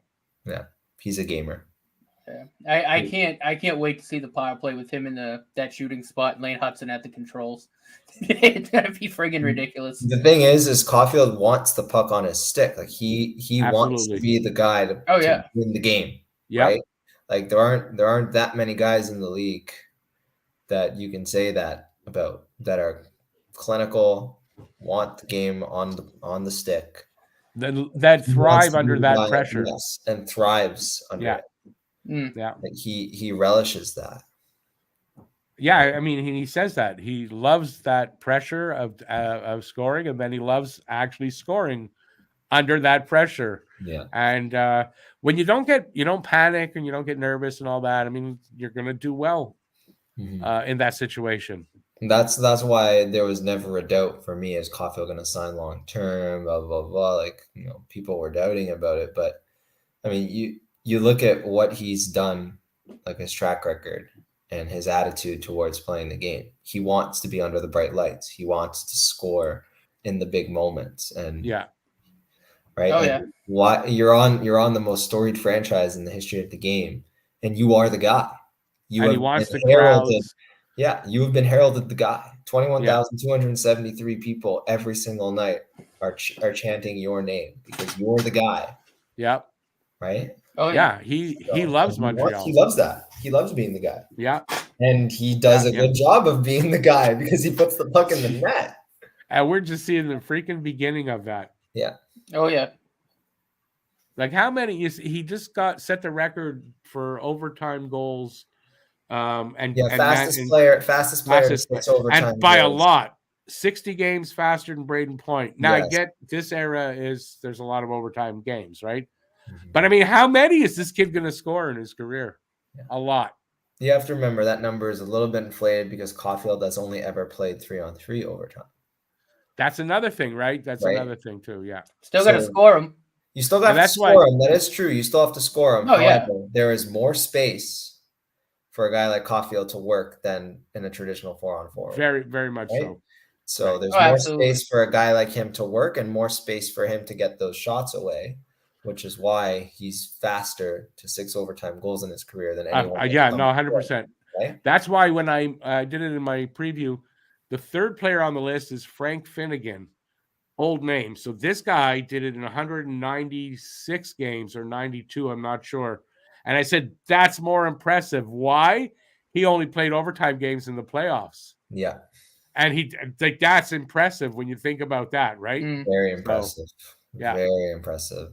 Yeah. That's clutch. That's about as clutch as it gets, honestly. Yeah. To get there, how many could he have played in his first 192 that he got 6 of them? Like, that's pretty impressive. But Caulfield will add a lot of goals in his career in overtime. You got to think, how many out of 190 games, if you're only playing in the playoffs, how many overtime games did you actually play in those first 190 games? You probably only played. And back then, when they only played like 10 to 15. Right. Because it was 2 series to win the cup, right? Yeah. So you didn't play a lot of games in overtime. So, you didn't probably every overtime game his team was in, he scored. Yeah, almost. Probably almost. He probably only had about 10 overtime game opportunities. And that's impressive. About how clutch that is. Yeah. So Frank Finnegan, a name nobody knows, but I've heard it before because I do like to read about old time stuff and see old videos and stuff. So I've heard the name, don't know anything else about him though. Except now I do, that he was very clutch. Jason Teal has a comment. I want to get a little bit of discussion about this. Josh Anderson is useless. No finish at all. Yeah, I mean, that's just somebody. I'm sorry, Jason, but you're reading Twitter and you're just not using critical thinking. You know what? I'm going to agree 50%. I'm not going to agree with the Josh Anderson is useless. However, I am going to agree with the no finish at all.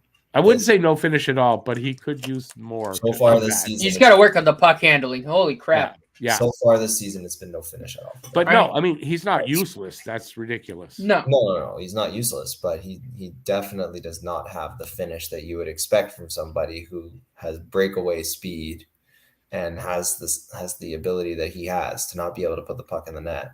Yeah, it's tough. It's tough. I'll say this though: he's a streaky player. Maybe we're just seeing one of his down streaks.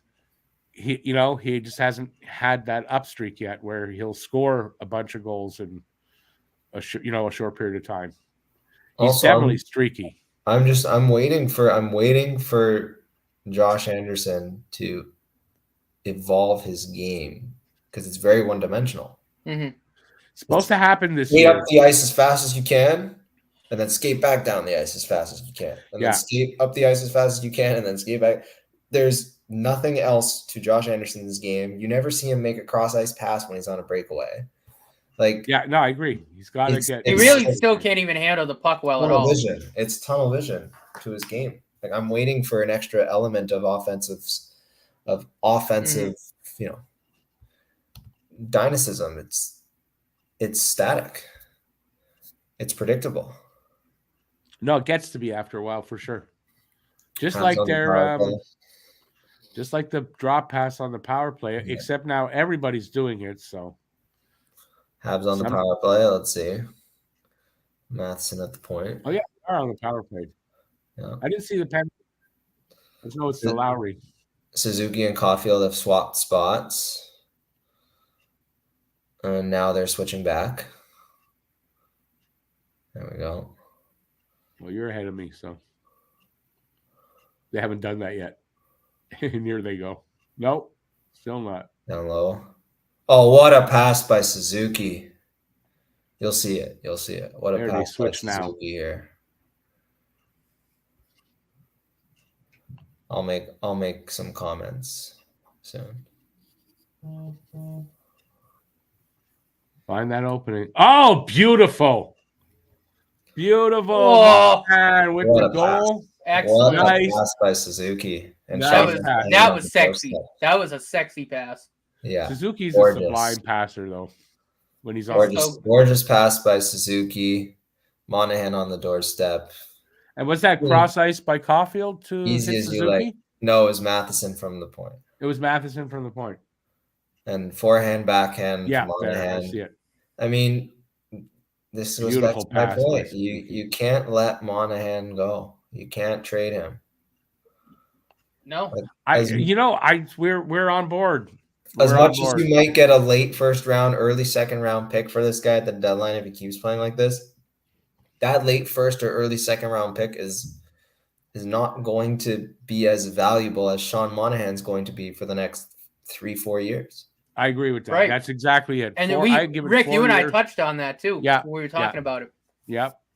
Like Definitely agree if with you're that. a rebuilding team trying to climb out of a rebuild and into contention, why not have a guy like Sean Monahan in, Oh, yeah. in the Oh, locker room, he's the type of on veteran. the ice? Like, he's the type of veteran. Like, I met him at the RBC Canadian Open. Actually, I had a chance to talk to him for a couple minutes while he was walking around the golf course, and super down to earth guy. Like, Yeah, I've very heard he's a pretty humble. cool dude. Like, he seems like a guy like in the locker room that guys would just love to be around, because like he took time out of his day to talk to a fan for 2 minutes, and we like chatted, and Yeah, no, that's a down to earth guy. and he's a very nice guy, like off the ice, and so he's Yeah, I he's haven't playing heard well anything. for them. He's providing value. Like, He is. if you can re-sign him, at a reasonable cap hit for 4 years, That's Right? the key, Like- right? It's the cap hit. yeah. Mhm. Like, if he says I want 6 years at $6 million, then you say, okay, you're gonna walk. I think I'm okay with 6 million. Really? I don't think I'm okay with 6 million. I think that's my limit. And I said that to Matt, somewhere between 5 and 6, and I'm good. I think 5 years at 5 million is my max. And you know what? I 5 don't times disagree. 5 is my max. And I'd be I like, can't go anything more here's than the that. pen. Here's the pen sign. Because If it's I think 5 by that's 5, really I'll be okay with that. But anything more it's tough because of the injury history, and he's only going to get older. You're only going to get probably three more seasons after this season before his production starts. yeah, to- no, agreed. The So, thing is, though, I kind of want to wait a little bit longer and make sure this is, yeah, by halfway through the season, if they've made up their mind, I could see them signing him by then. yeah. And you got to think if by December, January, Monahan's still healthy, if he's at about 25, 30 points by the start of the new year, that would be about 30 points in 40 games. Yep, They're definitely going to talk about signing long term I would think. for sure. For sure. I mean, he's at an age where that 6-year contract. Most of that contract is going to be good, Yeah. and maybe he'll start to decline near the end. That's not bad, It's not bad, but if it's 6 years, you hope it's not 6.5, $7 million. Okay, agreed. But I mean, why would he sign for less than that? I don't think a team is going to give him that much. Like I don't know think if he has on a the good open season. on the open market. I don't see a team giving him $6 million a season for 6 seasons. There's so many teams. No, that okay, are maybe not the cap. to the cap as it is. No, maybe not that cap hit, but the term. If the cap hit is like $3.5-4 million, then that's how they get him to that term. But I mean, he's going to be looking for 6 years. Like, I don't think he was. Why would he want to sign less? It's like it could take him to the end of his career, a 6-year contract. Yeah, it could. But you have to remember, with his injury history, teams are already strapped to the cap as it is. I get it. That's why rebuilding teams are not going to want to sign a 30-year-old center when they have 2 21, 22-year-old centers coming up the pipeline. Not true. Right? And then all of a sudden, are you going to pay $6 million for 6 years for a third line center as a rebuilding team? So it's tough. That's a good point. Monahan's stuck between a rock and a hard place, and Montreal is one of, if not the only team in the league that is like not fully like rebuild, year one of rebuild, and not in contention. They're kind of in that in-between window. Yeah. Right? Where they can afford to have a guy like Monahan for 5 years at $5 million, $5.5 million, whatever it is. Yeah, I've seen a lot of contracts where it's that 5 times 5. In that transition period. So it's a matter of what he's looking for, I imagine, But I would imagine he'd be into it. I would think he'd want to stay. If Monahan believes in what's going on here, which from he's already said he does. What I've talked to him, when I talk to him, it sounds like he believes in what's going on here in Montreal. He does. He said he wants to stay here. I've seen him asked about stuff. He totally does. Yeah. So I think he's bought. It's whether Montreal. Yeah, I don't know what their plans are. I think he would buy into the idea of staying here long term. So for you, long term with that is 5 years. Yeah, I see it. Well, I did say 5 or 6, but I mean, I kind of see it as a 6-year thing. But 5 years is fine. Yeah, even better because then there's less years of the downswing. Which is why I think Montreal would be comfortable with 5 years at the max. Yeah, no, I can see it. 5 years. I don't think Hughes and Gorton want to do what Bergevin did, where they gave Galley 6 times 6.5. No. Right? If you look at that contract, you don't want to do that with Monahan. No, but I do think that Monahan will bring you more value for longer of the contract than Galley's delivering. Although Galley's playing better. That's a hard sell. That's a hard sell for me, Rick. No, I get it because of the injury history. That's my opinion. I mean, I'm just saying that's my opinion. Yeah, Habs Guru makes a good point here. He says the way Hughes operates, it will be a good deal for both parties without being out to left field with term or overpay. And that's 100%. Yeah, I 100% agree with that. Hughes is going to make the best decision for both the team and for Monahan as well. Like, he has a track record of deals that have been proven to be win-wins for player and team. And quite frankly, there's not a doubt in my mind Hughes is already on that track of see how this plays he's out. Already on it. He's a player agent. Yeah, he's savvy. You have to be savvy as a player agent. But I mean, he's already in the mind of Monahan could stay. Mm-hmm. Like, we could do this. Like, I would have to think that's already playing on his mind. Yeah, and I don't see why not. Why not have a guy like Monahan around the locker room for a guy like, not only for guys like Suzuki and Caulfield, but for guys like Joshua, Owen Beck, guys 100%. That are going to be coming up, Sean Farrell, guys that are going to be coming up and that are going to be playing big time minutes for Montreal moving forward. Right? I agree, 100%. We're 8 minutes left in the second. Wow, the second period's gone fast. Mm-hmm. We're still getting creamed in shots, by the way, 27-12. But 3-2 looks a lot better than 3-2 looks a lot better than 3-1. I can tell you that much. Yeah, and they stopped whatever was happening there. Yeah. At least that didn't get any worse. But right now, 3-2. Even if there's no more scoring in the second, they're in the running to win this game for the third. And Stu Cowan on the Marinero podcast last night, he made a really good point. He said that Martin St. Louis was a guy when he played throughout his career, and I was fortunate enough to be able to watch most of his prime and into the tail end of his career. St. Louis is a guy that never gave up, no matter what. Yeah, always down worked 4 hard. goals, didn't matter. He was still skating hard. Yep. And that's the attitude and the culture that he's instilled into this He's team. instilling that here. Yeah. And this is what. And quite frankly, you want to win a Stanley Cup. That's not a bad attitude to go into it with, because you know that Galley almost with the you're going to give it everything. And as I say Jesus. Galley goes face first into the net. Yep. Right? This is a team that's not going to give up no matter what. They're Which is definitely what you not. like to see. You know, we're going to lose 40, 45 games this year. I don't care. No, not if they play if they're like playing this. hard and playing till the final whistle every Yeah. single night and Yeah. improving. Players are improving. That's all that matters right now. Yeah. That playing to the final whistle is such a breath of fresh air after the last few years. Oh, yeah.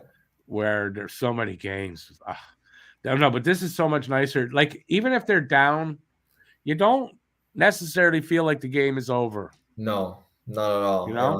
Habs teams of previous, you feel like, oh, we're down 2-0. First goal against, game over. Yeah. There was a maybe season. not quite first goal, but listen, there was a season when Ducharme was the coach. Yeah. I'm sorry, they got the first goal against. They were down. That was it. It was almost like it was over. Not every single game, but a lot of games. They only had 8 wins in 40 games under Ducharme. Right. So there you go. Right.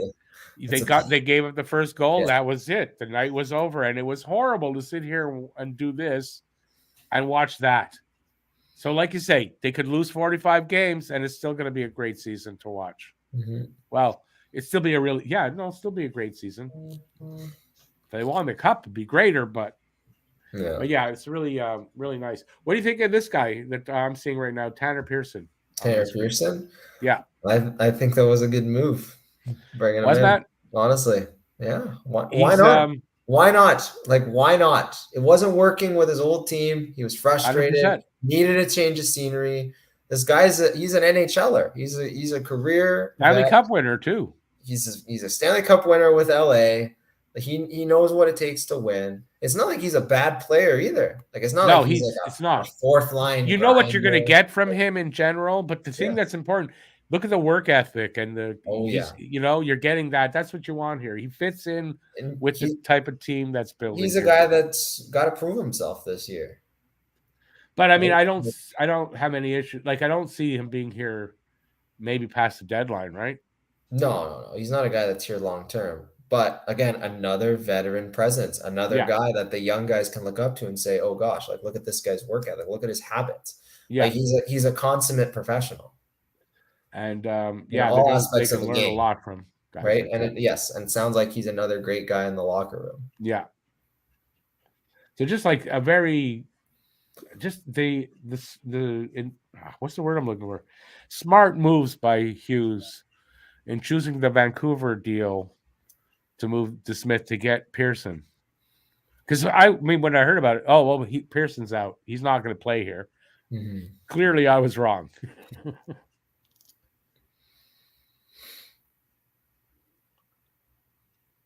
And we almost said the same going thing on. about 5 minutes left in the second here. We almost said the same thing about Monahan when we picked him up. We're like, oh, this guy's just going to be a rental. We're going to trade him at the deadline. Yeah.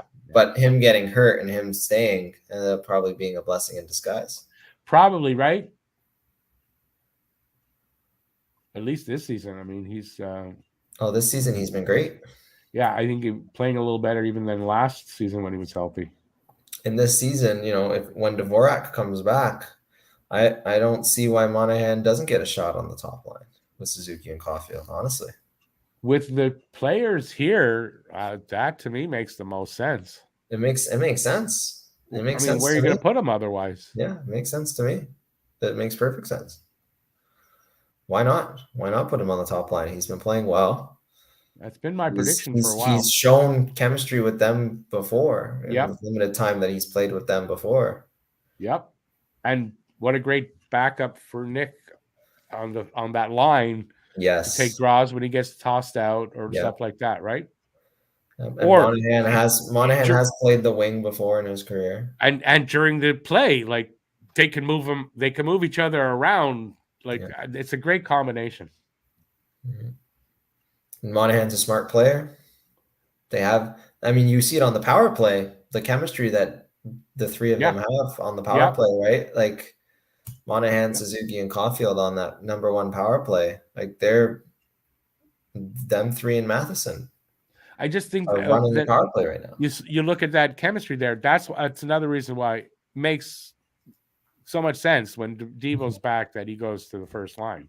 No, Monahan might not be able to physically play the game at the speed that Caulfield and Suzuki can, but mentally he can play the game at the same speed. He'll get to where he needs to be, and like they played last year, and they were good together.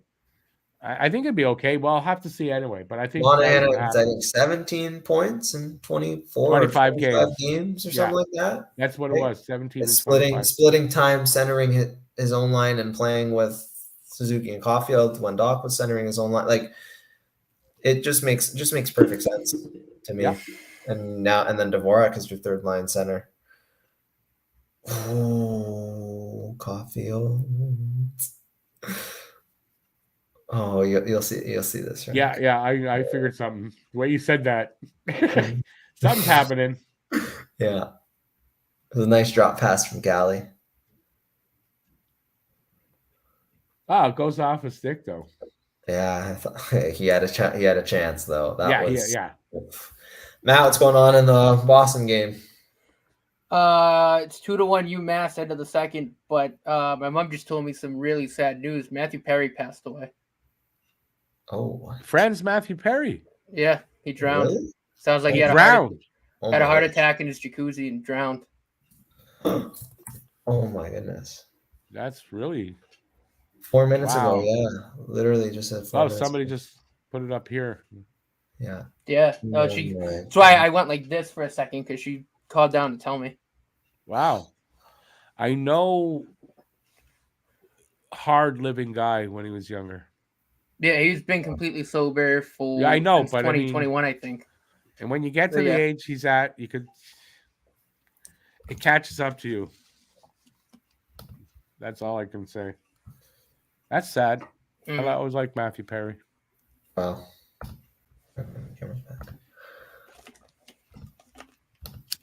Man, rest in peace. Mm-hmm. Yeah, thoughts and prayers to his family and to the Friends family too. Friends, I mean, they all gonna be devastated right now. Wow. The Friends family, yeah, for sure. Thoughts and prayers. How old? 54. Jesus. He's so young. I appreciate actually you saying that, Luca. I'm not that much older than that, so I feel young now. Well, when I look after patients in their 90s, 54 to me is very young. No, it is. Are you a doctor disagree. yet? No. Or are you still not yet. Okay. No, I don't disagree, but my dad's not doing great. My dad's not doing great. So you're like He's a 86. student doctor, or like what? Like okay. Yeah, it's good. Almost there. I have 2 years left, and then I'll get my degree. But my degree doesn't allow me to practice independently. My degree allows me to practice under the supervision of another doctor. What are you going to specialize in? I'm probably going to do orthopedics, so a lot of sports stuff. Nice. Good, Rick. See that? Makes sense. Just call Luke up. He can fix you up. My and knees? Your shoulder now. Your knees. No, you do my knees. Yes, awesome. That's what orthopedic surgeons do. Is they fix knees. That's exactly what they do. Knees, shoulders, everything. Yeah. Shoulders, all the joints, knees, hips. Yep. Yeah, I'm good everywhere else. My shoulders are bad. My shoulders and knees are bad. Mm-hmm. Very common. All right, Rick, you'll be Lucas' first surgery. Well, I popped years ago the UC joints in both of them. So I got the bump here. So yeah, the AC joints. The AC joints, you mean? Yeah, AC? I meant the AC joints. AC. Yeah. Yeah, not the UC. AC joint. I popped the AC joint on this one first. Yeah. And 13 months in occupational therapy. I got better, but I popped the other one in occupational therapy. Oh. So yeah, a lot of fun. Very common. You know how I got out of occupational therapy and got back to work? I stopped going to occupational therapy for 3 months, and I went back to work, and then I didn't have it. Like I stayed off for my shoulders. Yeah. AC joint separation is very common. Happens all I the time. had cortisone Yeah. twice. First time, I felt it a little bit. Second time the doctor did it, I didn't even know he put a needle in my. Like I didn't feel it at all. It was great. I don't know why I'm talking about that, but that's something. So I had 2 cortisone shots there. Yeah. They both work. 43 seconds left in the second period. Oh, so that should I'm 10 seconds behind you. Not that bad. Okay. Not that bad. Could be worse. The replay is going on now. Very good on Montreal to get over those first 2 early goals. Yeah, they could have easily have just imploded on themselves, and the second period could have just been a waste. But they bore down, they battled back, they got a goal on the power play. So it's to what we were talking about before. That's a sign of Marty St. Louis coaching, because that's kind of how he coaches, right? You don't get down on that. Exactly. Game's not over. We still have time. Just keep going at it. The opportunities come up. You got to take advantage of them. That's what he's teaching them, I imagine, right? But I think it's really good that this game could have got out of hand really easily. And even still, like 20 seconds left in the second period, guys are trying to block shots. Like, without a doubt, they'll do that right up until the end. Oh, are you kidding me? Solid team. Did Barron just happen? No. The glass? I think Barron. I know what that means. 4-2 Jets coming up. I think Barron just put the puck over the glass. Oh, is that it? Oh, yeah. Oh. Delay game penalty coming up to Montreal. Barron didn't hit the glass with that. Clean right over the glass. That was clean right over the glass. Yeah. Yeah.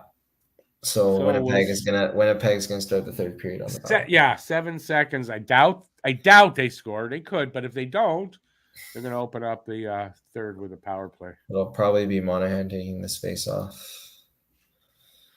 Yeah, whoever's the best on the night, I imagine, to get the draw. Yeah, either Monahan or Suzuki. Close it out for the period. Yeah. Still getting killed on the shot clock, 30-17. Monahan lost the draw. Nothing comes of it. End of the second.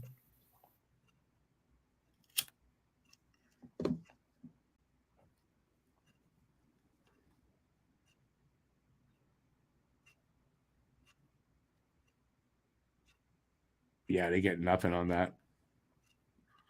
And we have a second intermission. It is 3-2 for Winnipeg after 2. So Montreal not out of it. So a good second period there for Montreal overall. Just a bad start to it. That was just a really, really bad start. Let's see what's saying in the chat here. Oh, what's this about a Calgary first rounder there? Did Luka freeze up? Oh, I think Luka froze up. Yeah, Luka froze up. Anyway, he can just come back in whenever he wants.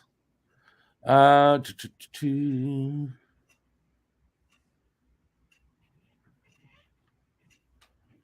right, I'm not going to go too far back. We'll go back here with Habs Guru. The way Hughes operates, it will be a good deal for both parties without being out to left field. Oh, we're talking about. Oh, yeah, that's from. Oh, there hasn't been any comments in a while. I see. All right, let's get back to the most recent.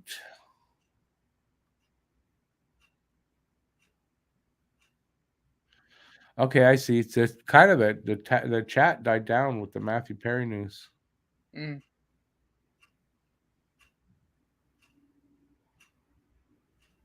All right, well, let's talk hockey after the sad news about Matthew Perry. Says there's people out there. What do you guys think of the second period? I'm hoping Luka will come back. I'm not sure why he froze up and got knocked out there. But till he does, we got 18 minutes here to talk about what's going on.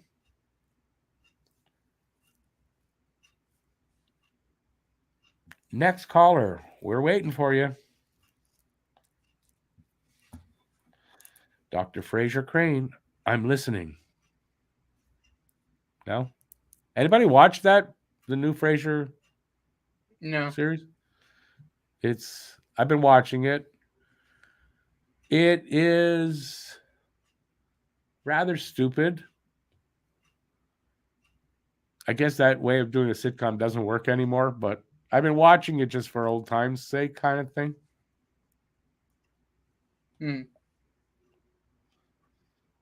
Didn't watch what, Huzu? And happy they scored. Oh, you're talking about Friends? Happy they scored one. It was crucial. It was.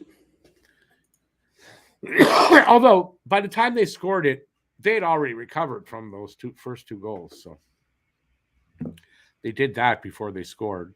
And that was good because this game could have gotten, this period really could have gotten out of hand.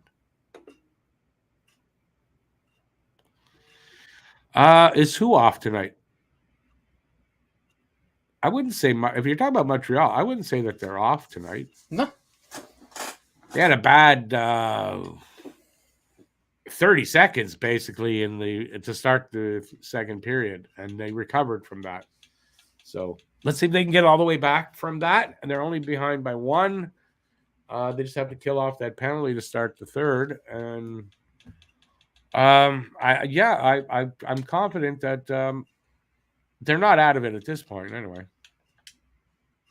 And Winnipeg is definitely they can score against Winnipeg. Winnipeg's giving up 3.5 goals a game. So they're catchable. That's what I think. You to the power play. Say that again. BU to the third period just started the BU game. BU's the power play. Which means Lane Hudson at the controls. Which goes back to what we were talking about with Luka with, Cole Caulfield, getting him the puck more. A guy like Hudson coming in and Reinbacher, their ability to distribute the puck in an elite way. Again, that to me makes me believe that Caulfield's definitely going to hit 50. And also a couple times anyway. Caulfield being able to get the puck maybe in better situations, and like it's going to be quicker to get his shot off. I mean, that could be a big thing. Luka is back. Yeah. Nope. Let's yo-yo Luka around. Do you get dizzy when that happens? What happened there, bud? All right, Anthony, we're putting you on timeout. We're not saying that. I don't know if you can see that, but we got a blue screen of death. Here. Oh boy. Oh. I think my computer's trying to do an update. Yeah, I'm working on it. It did it on its own, just like that. So my computer just froze, and it said, "Wait, like this page has stopped responding. You can either wait or pay." I tried doing that, got out of it. I tried reloading the game. Did the exact same thing. Pages become unresponsive. All my internet pages that are open became unresponsive. So I just hit restart. And when I hit restart, it said you're due for updates. So I'm like, oh yeah. Okay. Not much you can do about that. Yeah, no, not much you can do about that. That kind of happened to me the other day. We were doing the game, and everything. It knocked me out of the room. Even everything, game stopped, and everything. 30 seconds, and then everything just came back. Yeah. I don't know what the hell happened, but everything's been fine since. I'm gonna update my computer. I had a couple projects open, so I had to just save all those before placing it. So now. You lost your work that you didn't save? No, I saved it. Okay. That's the worst thing. I saved it all before I restarted. They're giving instructions on what players need to do if they're going to gamble. Wow, they really want to destroy our youth. That's something. What do you think of that situation with Shane Pinto? So I'm confused. He didn't bet on any hockey games. Nope. What he did was apparently violated something about betting, gambling at all, and making the NHL look bad because they're showing all these gambling commercials. So in other words, the NHL said, you know what? You're making us look bad. We're suspending you. I wonder. So the only way I can think about why he got suspended was gambling, like maybe betting on football games at the facility. Or betting on sounds like it was through a third party. Third party. He was doing third party so that it wouldn't get traced to him. But no, he bet on hockey. So, but he did not bet on hockey. That's the only thing I understood is that he didn't bet on hockey. That's 5-on-3 for BU here. So I don't get. It's very hypocritical in my opinion. And another thing, he's unsigned. How is he serving a suspension? Because at no point did I hear suspension starts to be served when he signs a contract. So I don't. There's something fishy going on here, and I don't get what's going on. That's why I'm confused. That's why I'm confused about the whole thing. Because from what I understood, is he didn't bet on any hockey games. Nope. And so why are they suspending him? He wears when he plays for the Sens. He's got Bet 99 on his freaking helmet, and they're wondering why did he start betting? Like you push it down everybody's throat. It's so easy.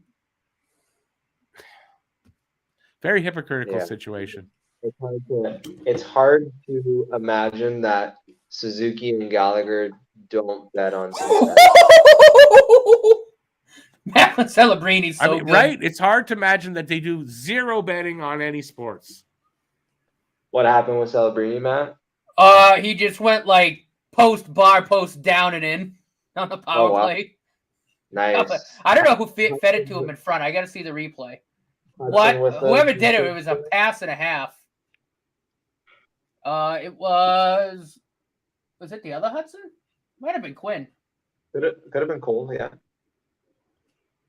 No, it's Quinn's the Quinn Hudson's on the other Hudson on BU. Quinn or is it Cole? I thought it was Cole Hudson. Quinn. No, it's Quinn. Cole's still isn't in college yet. Oh, okay. Irish names. Lane and Quinn, Cole, very Irish. BU's names, no? BU. ESPN has the college hockey scoreboard display thing. All sorts of messed up. They just said Michigan scored a goal, even though BU scored a goal. Yeah. No, but Rick, yeah, you're right. It's hard to imagine, like, Suzuki and Gallagher are diehard Bengals fans. Hard to imagine that they didn't bet on the Super Bowl when the Bengals went to the Super Bowl. Right? Right? Like, I don't. There's something fishy that the suspension, from what I heard, the suspension is running. Suspended 41 games starting now. How? He's an unsigned player. Whose games are we? They're saying that if he signs a contract that he's not allowed to play until 41 games from now. Right? So, that's what so this is what I didn't 100% know. Is it running now, or it'll only start when he signs? Started at the first game of the year. Started the first game of the season. Well, he's not a signed player. How can you you can suspend a player 100%. But when you give him 41 games, when do the games start? Games cannot start for this player till he signs a freaking contract. Would you agree with that at least? Well, you guys? I mean, there is no precedent. There is no precedent to this. So honestly, Gary Bettman can do whatever he wants. There's no precedent. Okay, but what they're doing doesn't make sense. At least to me, it doesn't make sense. I know he was gonna be moved. There were trade talks. They might just be making fun of them, honestly. That's what they're doing. But that's what they're doing because what I heard was it makes them look bad for what they're doing with gambling. It's not a good look for them. He's paying the price for that to discourage, I imagine, anybody else from getting caught. Maybe. Still hypocritical. We're just speculating at this point. We're just making conjectures that are just very. No, it was a reporter that put that out there. So it's all conjecture. It still is. You're right. It still is. But it's just, I don't know. I still question how his suspension runs that way when he's not signed. And depending on what team he because in RFA, I get that, but he could somehow get, signed with another team. They trade him, whatever. Shouldn't that run on what their games are? And if he's not signed, how are you serving a suspension in games when you're not signed? Then say 6 months. Yeah, to me, what I thought they were going to do when I heard 41 game suspension, I said, oh, so once he signs his contract, then the 41 games starts. That's what I thought too. That makes sense. It's the only way that it makes sense. But if it's running from game one, there's something fishy here. I don't know. No idea. There's something fishy. What it is, I don't know. But to me, there's something fishy here. Something's wrong with the outcome. Something wrong.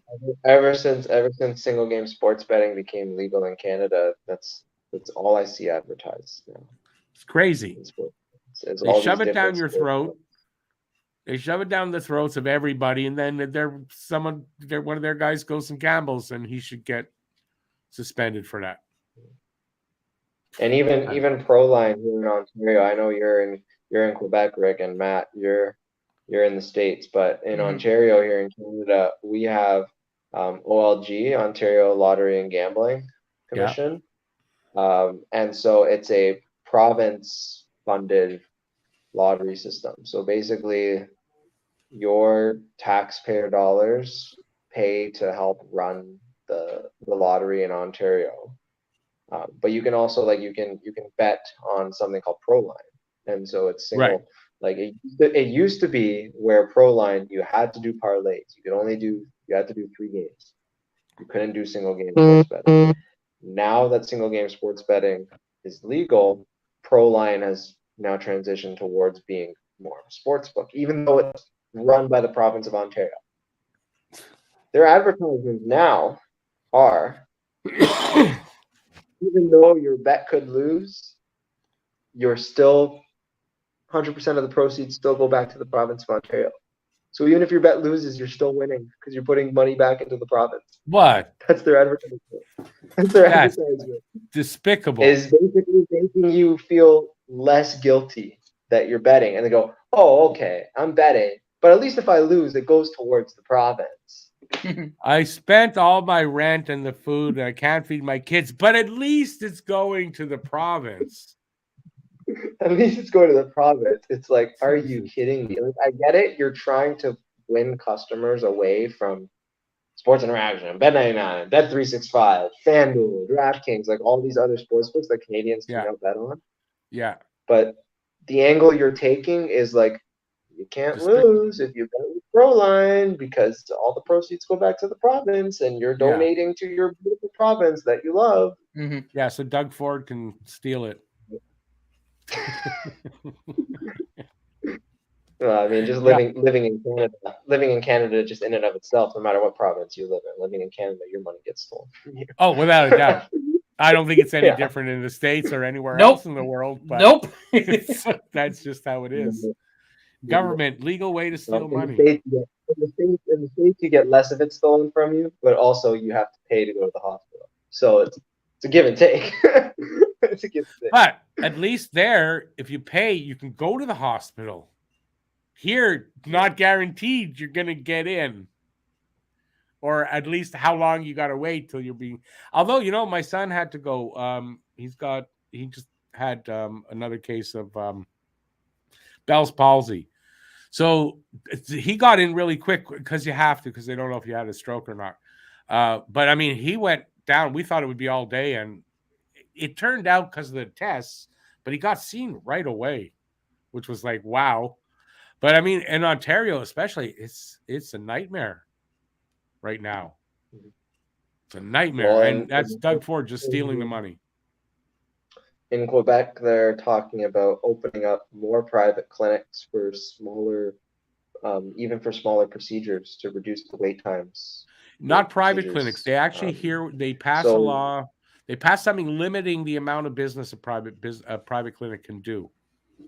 But what they're doing here is they're going to run everything through a central registry thing. And that's going to just fuck it up.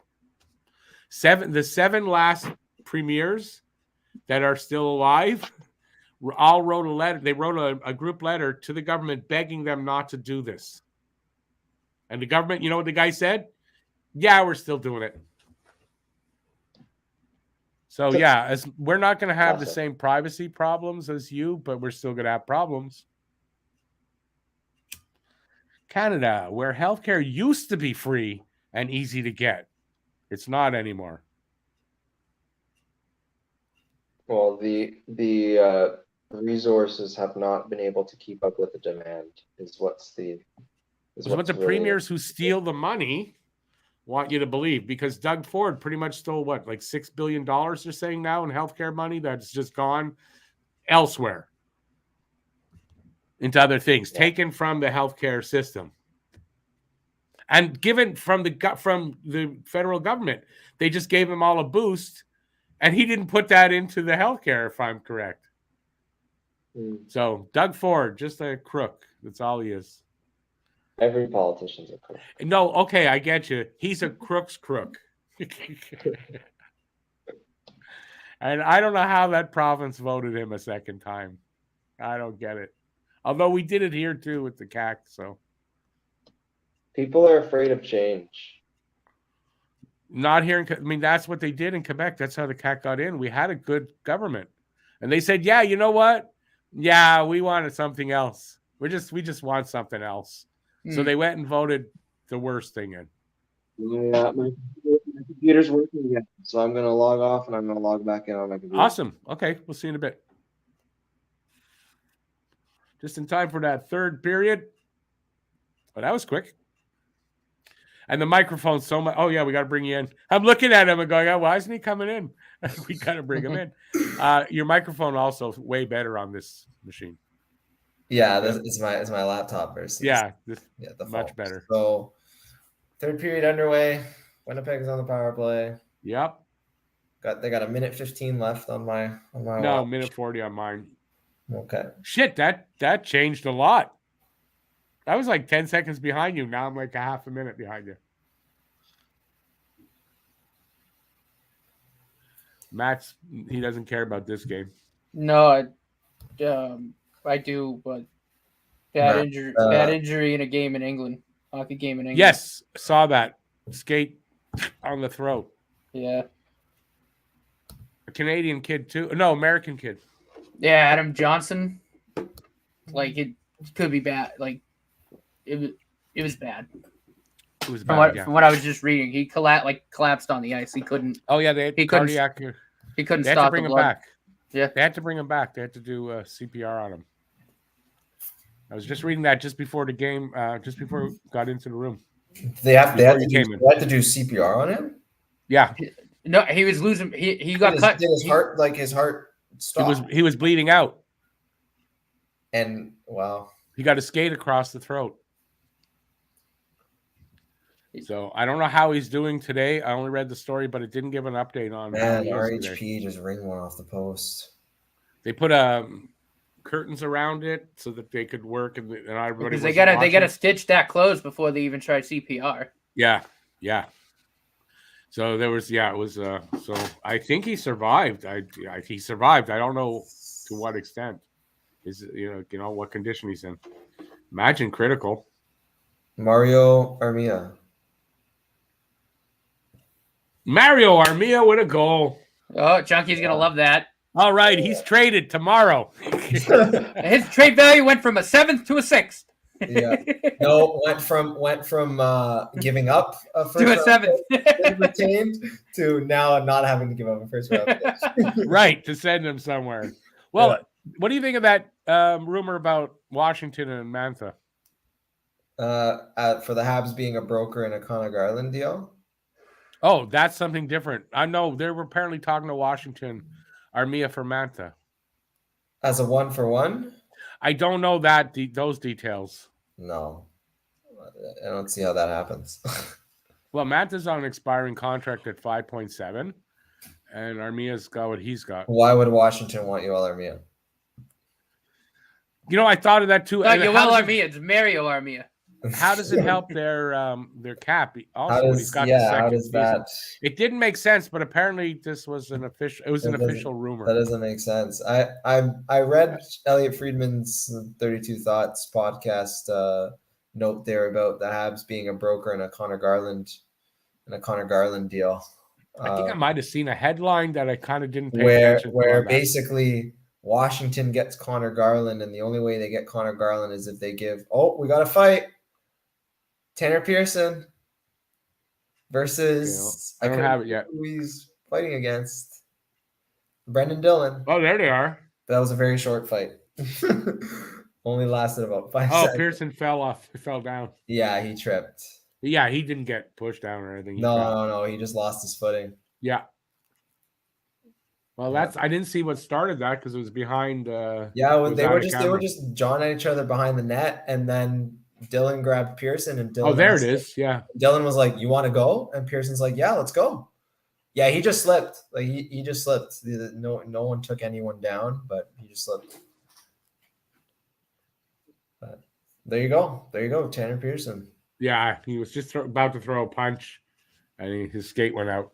Veteran guy. Your team's got the momentum. You just scored a big goal to tie the game early in the third. Keep the momentum going. You want to pick on me? That's fine. I'm gonna step up to the plate. Yeah, no, 100%. This could give them that little extra boost there to get. Yeah, hopefully it does. But this is where the Habs of old would have just bent over and would have been content with just taking it. Those first 2 goals in the third period, that would have killed them. There's no way they come back. Yeah. What a save by Allen. Oh my God, that's a game-saving save. Allen's going to be, they're not at next goal wins, but. They're definitely not at next goal wins. But you don't want to give up next goal, though. I'll be using that. Oh, shit! Oh, what a stop by Caron. UMass is up 3-2 with 6 minutes left.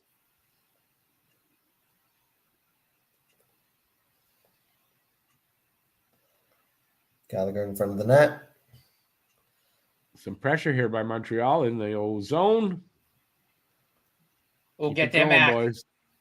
Oh. Galley in the midst of it all, though. This is a great save. Got Armia out on the ice again, too. That was a great Mario Armia. Kupari was sprung in on a breakaway. Yeah. And made a great almost a lucky bounce in a way. Yeah.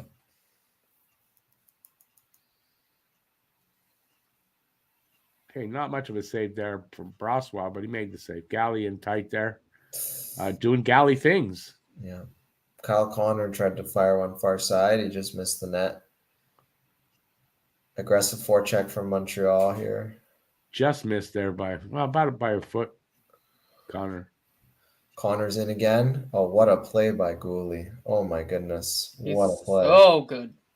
I honestly, from a defensive standpoint, I think he's our best defender. That stick of his. Is he not good with that stick? The stick. Connor had him beat for pace, but Gooley with the stick just took it off him so easily. A stick check basically took the puck off him. It was so I've seen him do that at least 5-6 times this season already. And just get in there like that. This is a second-year player going up against an all-star. Yeah, I know. Right? And this is so calm and cool and collected from Gooley. Just, they've shown the replay now. Like, wait till you see the replay, how impressive this is. I still get the BU game on, but I can believe it. I've said since the beginning of the year he's our best defender, right? Beautiful stick check there by Gooley. He's by far our best defender. Like it just I wouldn't say by far. I wouldn't go that far. Maybe not by far, but I wouldn't say by far. It's kind of a hard sell for a second-year player when you have guys like Matheson, Savard, Kovacevic, Harris, right? By far is a bit of a stretch, but he is definitely a plus defenseman in his own zone. Definitely plus. And like you said, second year. So give him 2 or 3 more. Yeah, give him 2 or 3 more. Eventually, he will be the most solid D-man in his own zone that the team will have. Eventually. Yeah. But Yeah, in his own it's zone. hard I to think say. It's hard to say right now that he's undoubtedly that. He is definitely one of the best. I wouldn't. It's hard to say he's the best right now. I just love his defensive stick, like that. Plays like that. Anthony, you're correct. Gooley does have 2 assists today. Gooley's been, Oh, does he? I don't know who has the assist. Awesome.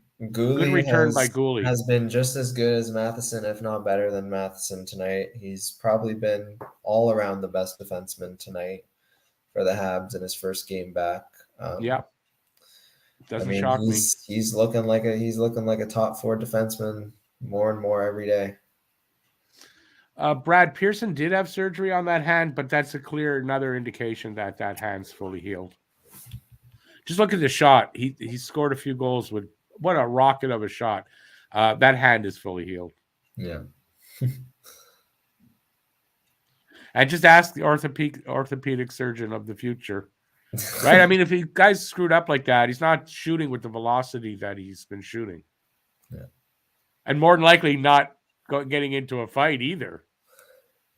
And fractures in the hand, depending on if they involve the joint. Generally, if they don't involve the joint, they're going to heal very well within 6 to 8 weeks. There you go. Well, he had surgery. I don't know. The hardware that they put in the hand is really a couple small screws, maybe a plate. That's probably what he had, right? If a plate is needed, they'll put a plate and they'll put a couple small screws, a few small screws into that plate. And within 6 to 8 weeks, that fracture will be fully healed on its own. And I know he struggled with it it'll last be year. It'll be just as strong as it was before. Yeah. Well, it looks like it. And like I said, the velocity on his shot is there. So now, if it's a fracture in the bones in your wrist that potentially involve your wrist joint, it's a bit trickier. Is that what Drouin was with Drouin? I don't know what was with Duran. I know he had a wrist injury. I don't know exactly what it was. Oh, Caulfield just fired one wide. Boursois didn't even see it. But if a fracture involves the wrist joint, so if a piece of the bone extends into the joint itself, it's a bit longer to heal because now you've affected the joint. Now you've affected the mobility. Right. So those tend to heal a little bit more precariously, and those you definitely need to operate on. Well, he had the operation last year, so I don't know exactly what happened to his hand. Well, any elite athlete is going to get an operation regardless of whether or not it's indicated. Okay, I get you. People like you and me, if we have a small tear in our PCL, or our MCL or LCL, if we have a very slight tear. So Rick, and it is not it's not affecting our day-to-day life, like our ability to walk around. Conservative management will take place. You'll get anti-inflammatories, you'll get a brace, or that's it. That's what I didn't even get the anti-inflammatories, but the brace makes a huge difference. Yeah. Huge difference. But if someone if an NHL player has an MCL, oh yeah, like any pathology to anything, they're getting the surgery. Macklin celebrating, we're tied from Lane Hudson. Let's go. Nice. We got 2 games going on here tonight. But yeah, I mean, that's all I was offered was cortisone. Yeah. And then cortisone can help as well. I mean, depending on. I didn't get it. Yeah. I didn't take it.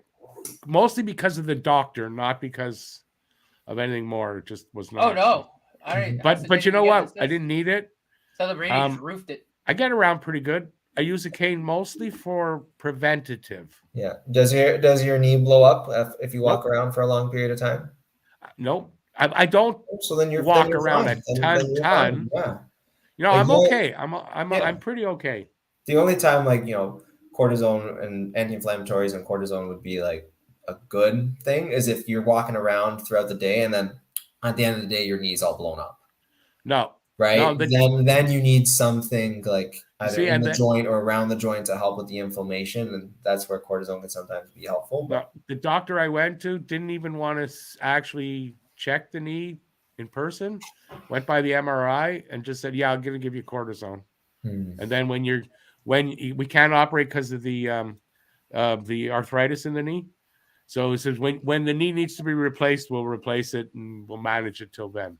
But he didn't even want to look at it, and I just said, you know what? No, it's not doing it. That's interesting. I've never heard of that before. I've never heard of someone make a treatment recommendation without doing a physical exam. Exactly. That's what turned me off to this. Yeah, guy. that's not common practice. It might be this guy's. Oh, I know why. It might be this doctor's practice, but no, because generally not money. Common. Oh, okay. He wants to make money. It's a clinic, and he's got all kinds of things there. And I wouldn't bring in any money really for what he wasn't interested. And then I read reviews on him, and not the only one that came to that conclusion. So, and he works out of a hospital I wouldn't go to if I was dying. I wouldn't go there. So I'm no way I was having an operation there. Yeah. It's all right. Luca can clear off his dining room table. We're up right on you there. No, but listen, the tear the ACL MCL tear was really small. I mean, obviously, it was a minuscule tear. Painful though when it happened, and yes. I did have trouble with it at first, but I have not had any real problem with it for like a year and a half now. So the thing with ACL tears is your ACL is actually very well supplied by blood. So your ACL has very good vascular supply. Unlike your PCL has poor blood supply, but your ACL has very good blood supply.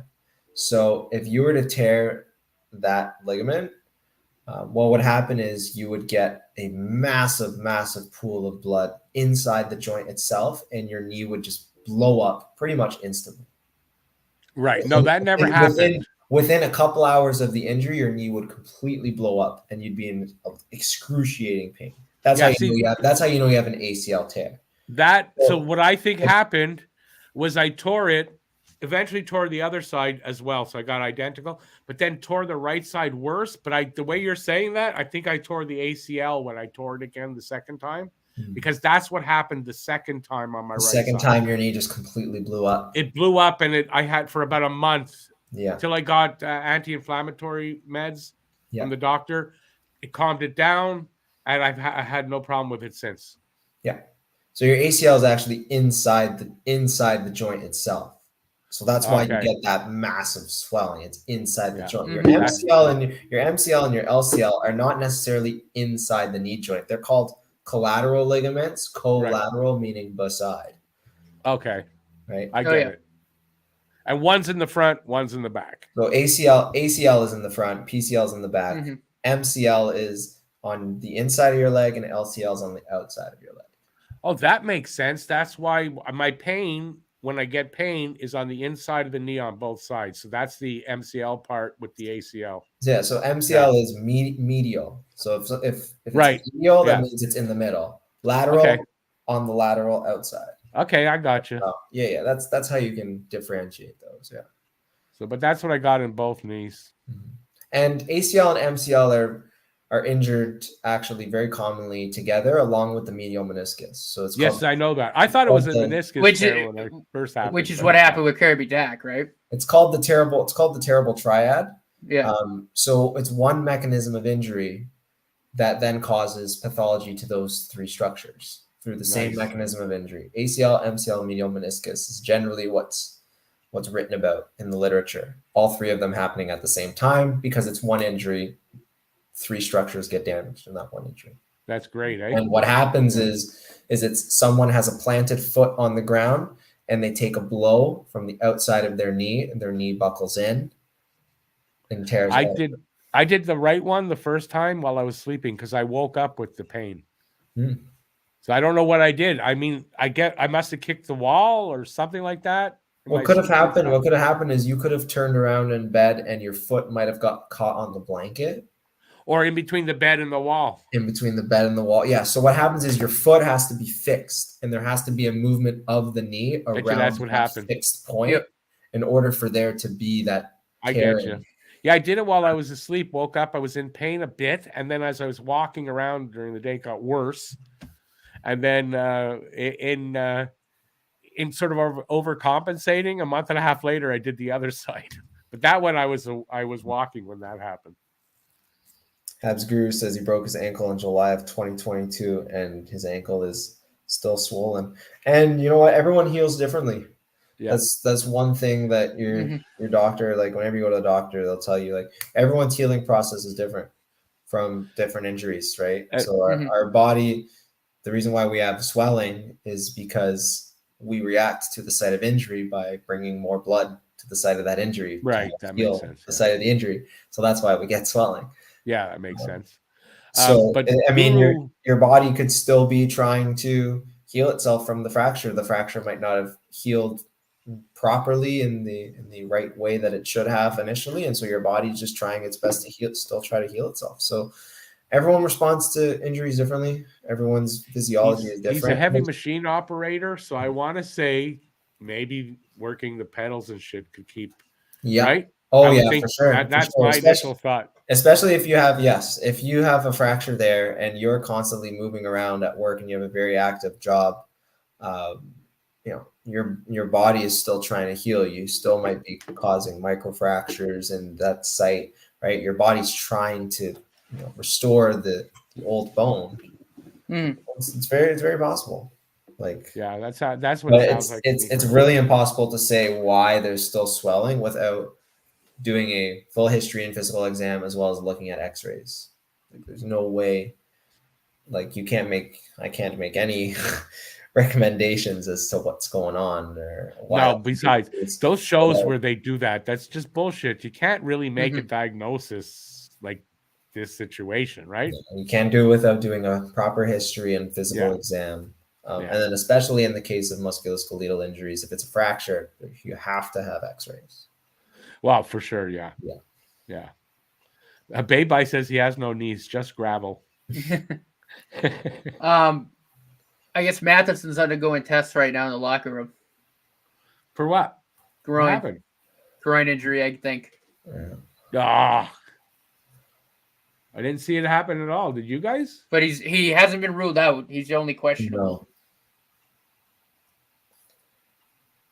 I did not see that. Injury to the groins.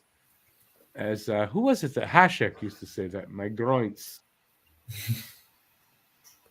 We got 9 minutes left in the third here. Tie game.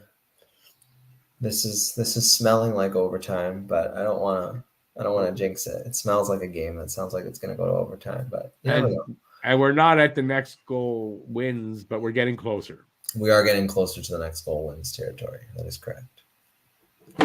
You and UMass are in overtime. Oh, maybe Hudson will give us the OT winner. Matt, be prepared for that. Yeah.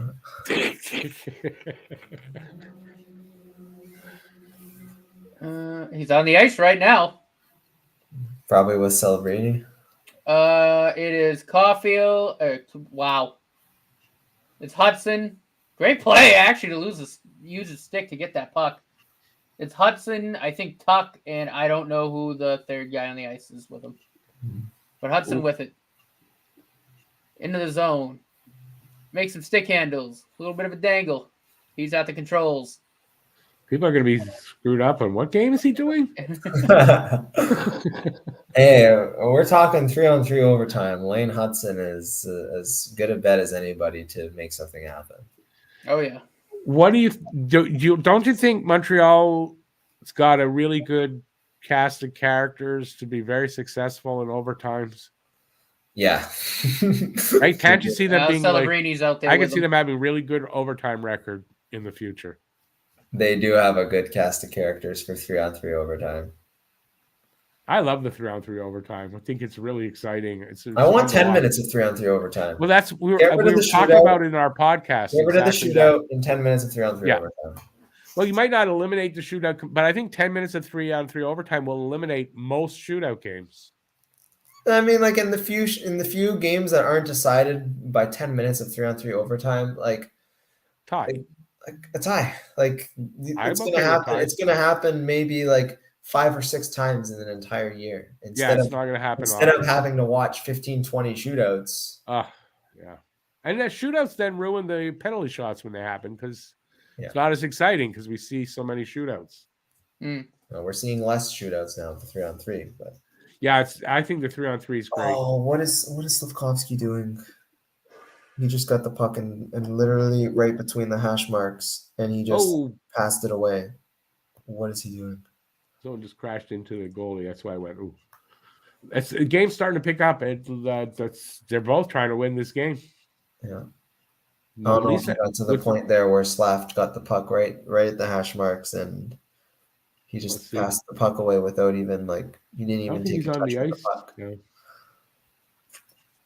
I don't think he's on the ice. Habs Guru sounds like a very serious injury, a fracture dislocation. He had a fracture. Who's that? What? Habs Guru had a fracture dislocation. So yeah, a break and a dislocation. And yes, those plates and screws are going to stay in there forever. They don't take them out. Yeah, I didn't think they did. Shootout. Unless there's a complication, right? I mean, unless that's the only way they come out is if you get an infection, if you get like an osteomyelitis. But which is a nasty infection. You don't want that. That's a very nasty bone infection. You don't want that at all. I mean, you're at an increased risk because you have hardware in there, but your risk is still very low. That's the only way it comes out. that plate stays in there forever.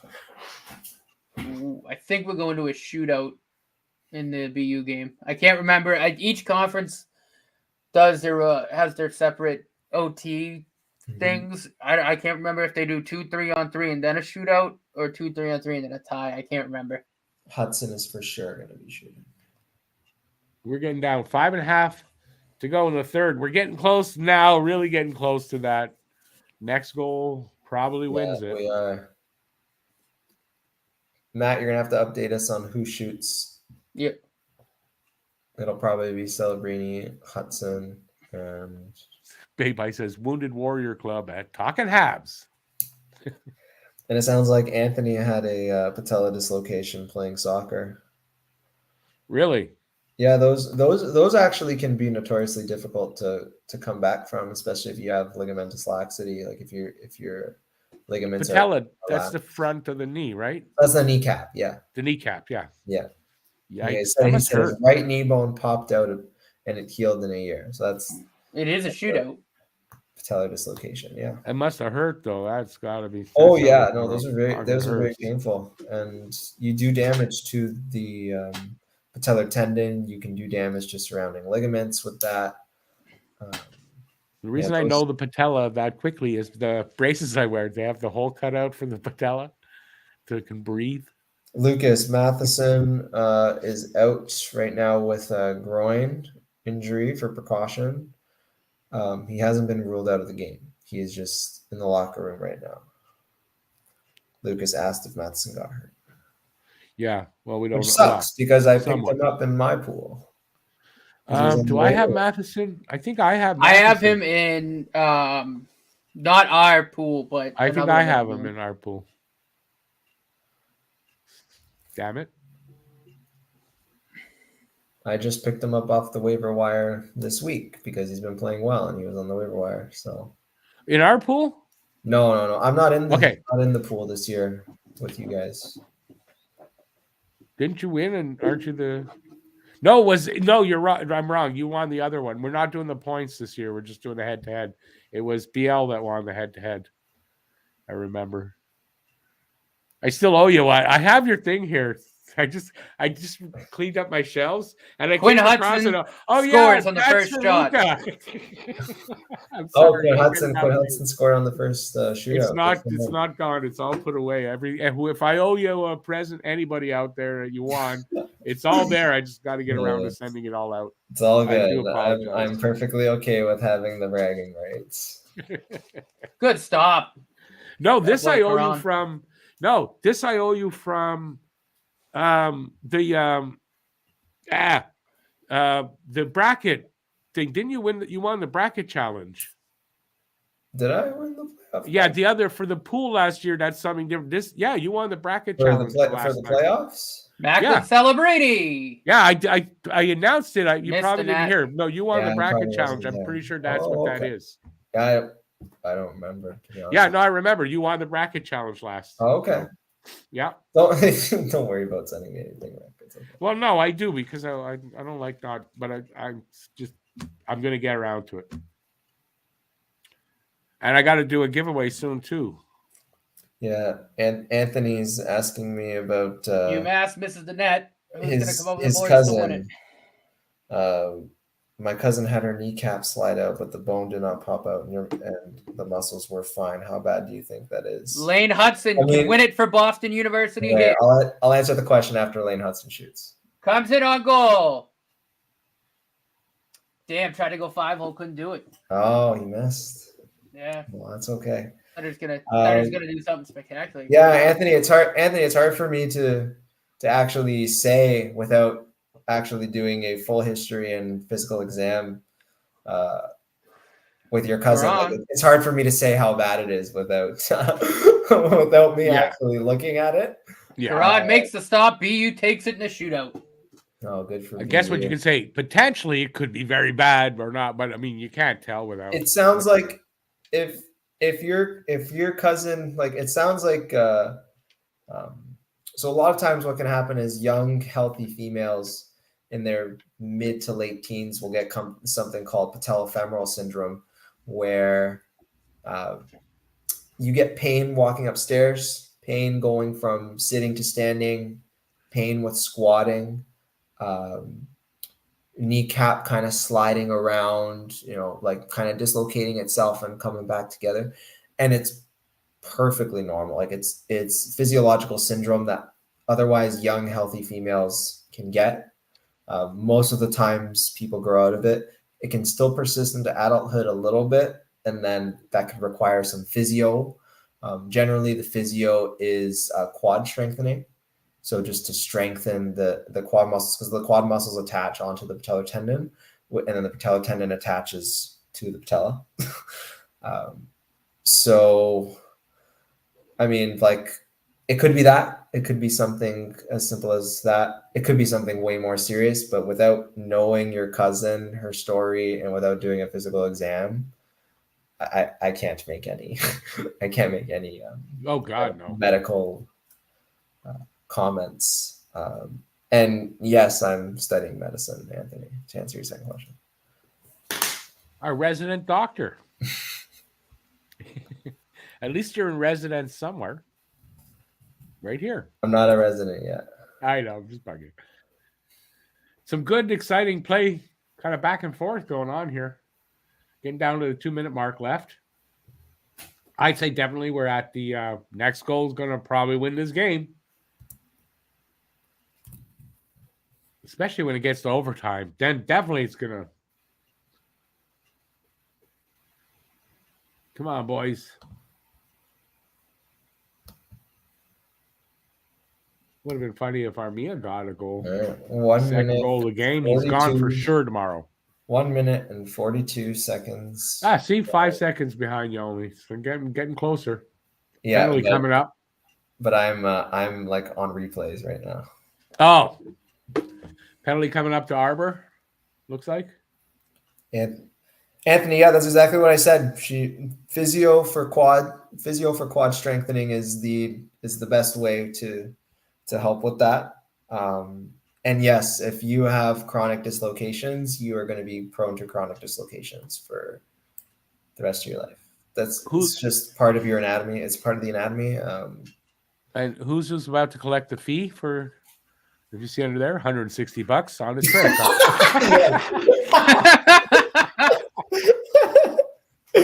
And Anthony owes $160 on your credit card. Yeah. I'll put the billing code in right now, and we'll get. I'll send you my too bad we Venmo can't do that here. for the medical advice. Collect it directly here. Yeah, and Anthony says he also wants to study health. Go for it. Go for it. It's Anthony's amazing. pretty young, so I guess he's got the time to do. Yeah, I love it. Go for it. If you want to do it, go for it, man. I've learned so much.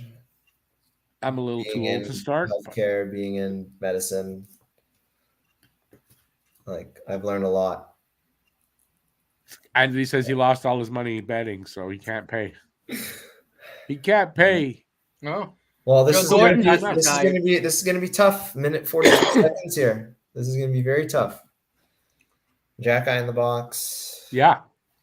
Yeah, this is going to be very tough. 100%. I'm 42 synced up with seconds Luca right now, I think. to get this into overtime. I'll tell you when the face-off happens, Matt, and then you can let me know if you're synced up. Ready? Now. Oh, I'm ahead of you. Oh, okay. Not ahead of Luca. Yeah, Are I am you? ahead of Luca. How'd that you- happen? Matt, I could be a couple of seconds ahead of him. 5 minutes later, he's 10 seconds ahead of me. And I'm at- nothing's Well, scared. How does I that switched happen? back Iron for the would figure BU that. game. Yeah. I'm at- Joe Thornton just announced his retirement. About time. Come on. all right. I'm at a Bet you minute. Leafs are 19. still going to sign him to a contract. Okay, Matt, you're about 3 or 4 seconds ahead of me. Yeah. Oh, okay. Yeah, you're not that far. Only a I few got seconds. 118. 111. Yeah, 111 as well, but Matt's stream is probably about 3 or 4 seconds ahead of mine. 129 left on This the is power a play. huge, that was 111. a huge block from Gooley. He's so good.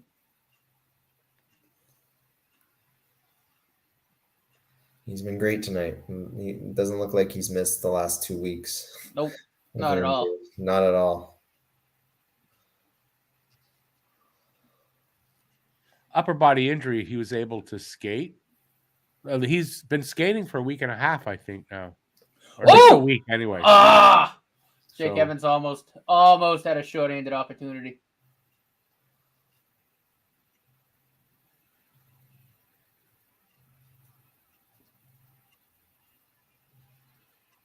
Last minute of play.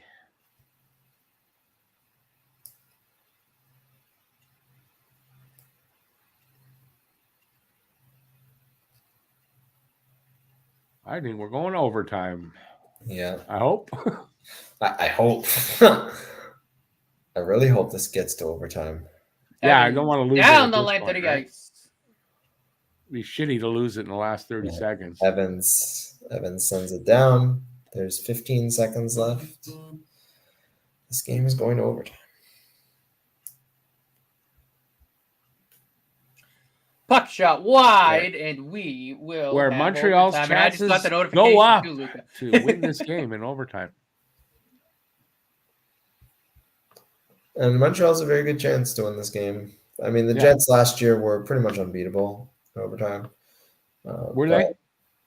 Yeah, they were very good. Chris, They may Chris still is, be, but Chris is corroborating this.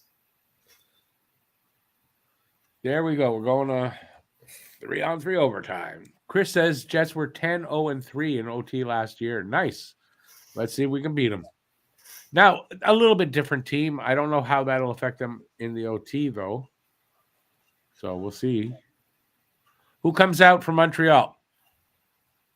Suzuki, Caulfield, and Gooley.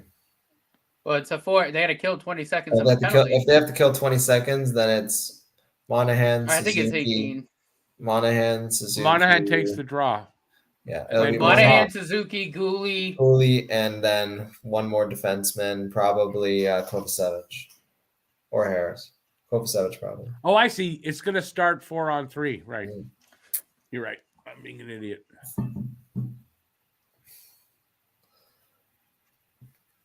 Matheson is hurt right now. Habs guru. Yeah, Yep. Matheson's out the rest of the game.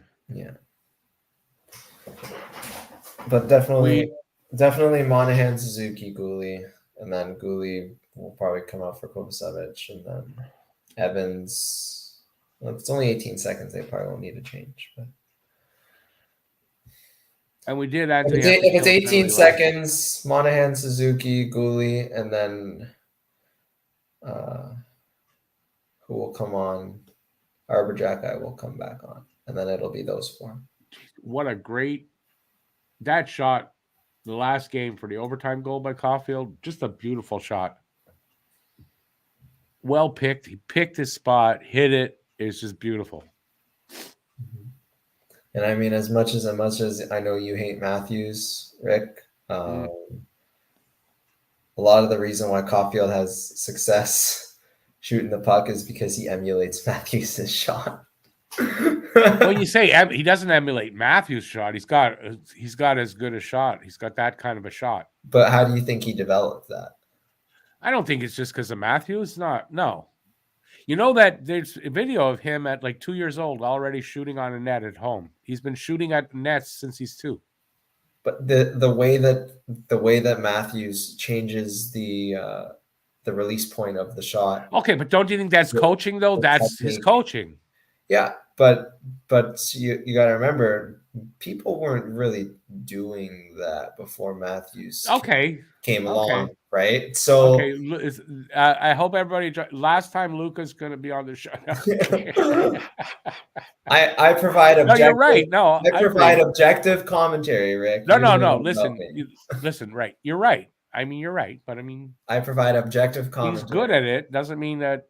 I mean, he. Sure, you could credit Matthews for a lot of that, but I mean, Caulfield is Caulfield. He's not. Caulfield is Caulfield. He never tried to get into a woman's car at 2 a.m.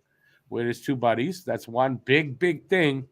And he's a Hab, so big difference. No, but I agree with you. I mean, you're right. Just Caulfield's going to end up being better at it than Matthews is. That's what I think. Not saying he is currently, but give him another 4 years in the league, and we'll see. All right. 4 minutes. So we got the power play's over, obviously, and we're a minute into the overtime. Go. Suzuki, Caulfield, and Harris hemmed in their own zone right now.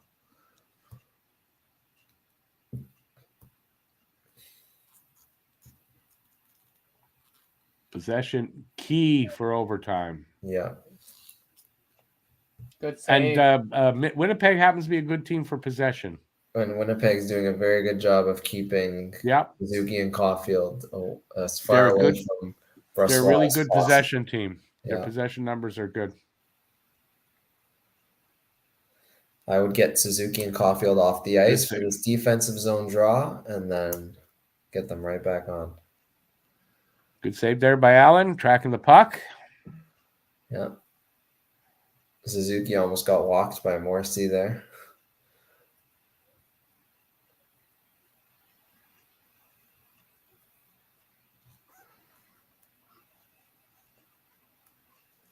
Gooley, Anderson, and Monahan. And Evans. Evans just won the draw. Oh, it was Evans? I just saw the one. Oh, Newhook's out there now. Yeah. So Evans just came on for the draw, and Newhook is out there now with Anderson. The 2 fastest players on the team.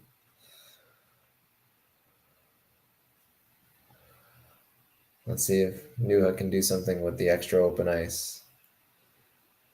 Gooley brings the puck in. Wires a shot just wide.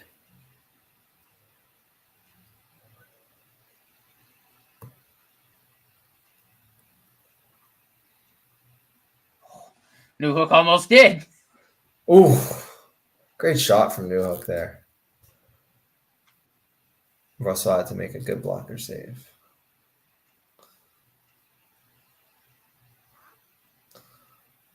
Yeah, I just saw the Newhook shot. Oh, he almost got the rebound. Suzuki. Oh. Halfway through overtime on my clock. Caulfield makes a move. Caulfield, another one. A shot. Oh, it stopped. This is pretty much carbon copy from a couple nights ago. That play where Caulfield walks in on his off his weak side there. Good stuff. Pretty much. Yeah. He was just a little off balance on that one. Yes, he was. Allen makes a save on the other end. We're going to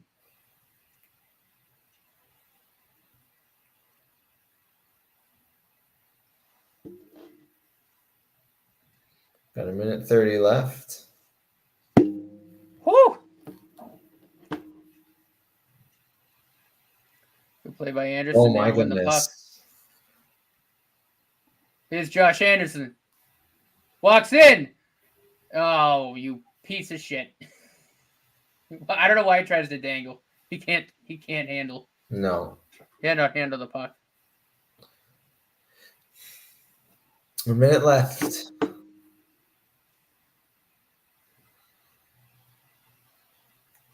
Matt, if it goes to shootout, you're gonna have to pause. That's fine. Yeah. Oh, shoulder save by Allen on Nemestikov. I feel like I'm watching a different game. I'm so far behind.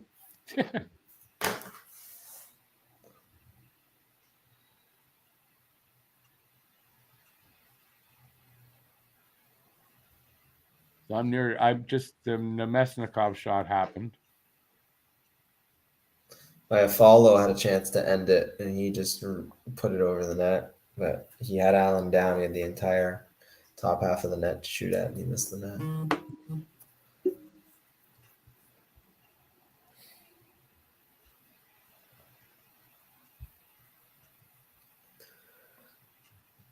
$49.3 seconds is what I got. Jason is just not the president of the Josh Anderson fan club tonight. He says, never seen a player get more opportunity than Anderson and do nothing with it. Yeah. Tell us how you really feel, Jason. Yeah. No, it can be frustrating. I mean, here's a guy who scored 27 goals with Columbus, not that long ago, only 5 seasons ago, and between him and Pierre-Luc Dubois, those two players, basically, the two of them eliminated the Toronto Maple Leafs in the bubble. Right. And I remember. I mean, you're paying him over $5 million a season. You're expecting him to produce. I get it. I'm still only 8 games in, so I'm gonna have a little bit more patience with him. It's hard though. Like he came off last season. He scored what? 24 points. 21 goals. Yeah, I think. No, I think he had 24 points. Flying up the ice. Oh, yeah, you might be right. He didn't have he was like 17 goals, 7 assists or something like that. No, it was 21 goals and Suzuki. I Caulfield's believe it was 21 goals and 3 assists. Yeah, it was he had more assists than that. But either Suzuki. Way, we Caulfield. We should be doing a lot more than that. No, I don't disagree. Right. The way that I like to think about it is forwards, for every 10 million you make, or for every million you make, that should be 10 points. Makes sense. Like that's the way I think about it. Suzuki Caulfield! Oh my goodness gracious. He did not miss by much. On the doorstep. Caulfield on the doorstep. That's his bread and butter spot. Suzuki tried to feed it in front for Gooley, and we go to the shootout. Oh man. That was the one. I just saw it. That was the shot. We're going to a shootout. We're going to a shootout now. Matt, don't spoil it. I won't. I got to go delay the overtime, the post game. Just give me a minute. Turn my camera off so you can't see me react. Oh my goodness! Well, there you go. Caulfield's. He just elevated it a bit too much. I thought that was the game on his stick. He had the whole net wide open, and he put it over the net. Yeah. Man, that's a tough one. That's a tough one. If the Habs go on to lose this game, Caulfield's going to be thinking to himself, man. But you got to definitely put Caulfield out there for the shootout to redeem himself there. Oh, yeah. Yeah, you have to. So it'll be Suzuki, for sure. It'll be Suzuki, Caulfield, and who are we thinking? Who's going to get a shot? Trying to think from the guys that had a good game. I wouldn't be surprised somebody like Pearson. Although, I mean, he's been kind of cold the last 2 or 3. Monahan? I don't mind any of Monahan, Newhook, Pearson. Yeah, I would think someone like that's going to be. Any of those 3 guys I would be happy with taking the third shot. It'll probably. You think Suzuki leading off or Suzuki second? Suzuki's going to be taking one. Caulfield will be taking one, and then one of those 3 guys that we just mentioned will be taking. Caulfield leading off. What do you say? Caulfield leading off. I say that because he's still on the ice. Suzuki's sitting on the boards. I think it's going to be Caulfield to lead off. Bye says Justin Barron. I mean, Justin Barron, yes. Suzuki will be leading it off, though. Suzuki will be leading it off.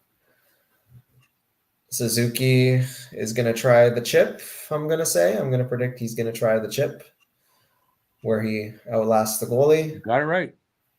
Oh, he went for him backhand. Well done. Yeah, that was a great move. Just Forehand starting. backhand. What a goal. Yeah. Nice. He's good with that move there for Yeah. the shootouts. Very good. All right, Scheifele coming in. Scheifele brings the puck in on Allen. At the circle. Shot right at Allen. Easy Great save. Easy save. Easy save from Allen there. Scheifele, I think he just got caught in between a couple different ideas. I think he had too many cooks in the kitchen up there. All the booze were in his head.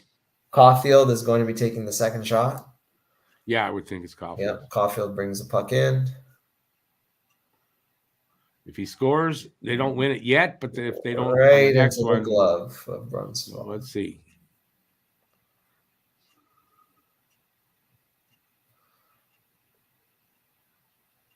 Nah, right in his glove. Right into the glove. Kyle Connor is going to be taking the next shot for Winnipeg. I won't spoil it for you, Rick.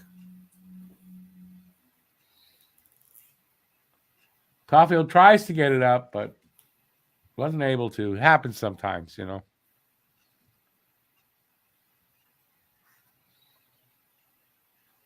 Kyle Connor just went for Winnipeg. He missed, right? Yes. And now Yes. Sean Monahan. If Monahan scores, he wins the game.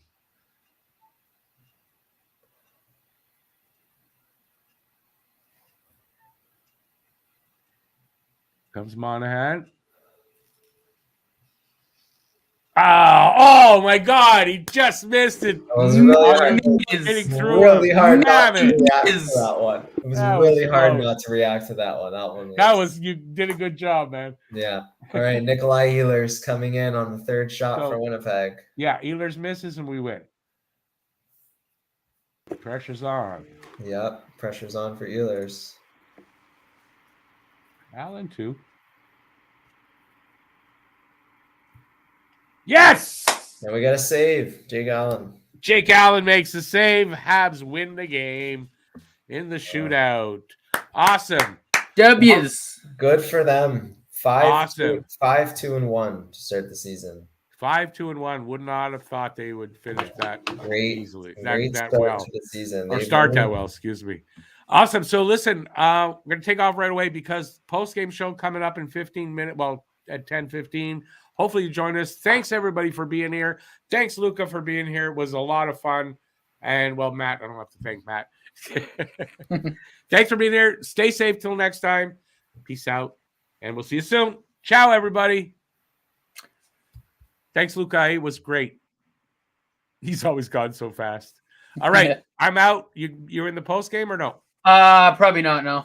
All right. So Monday. Don't forget. Yep.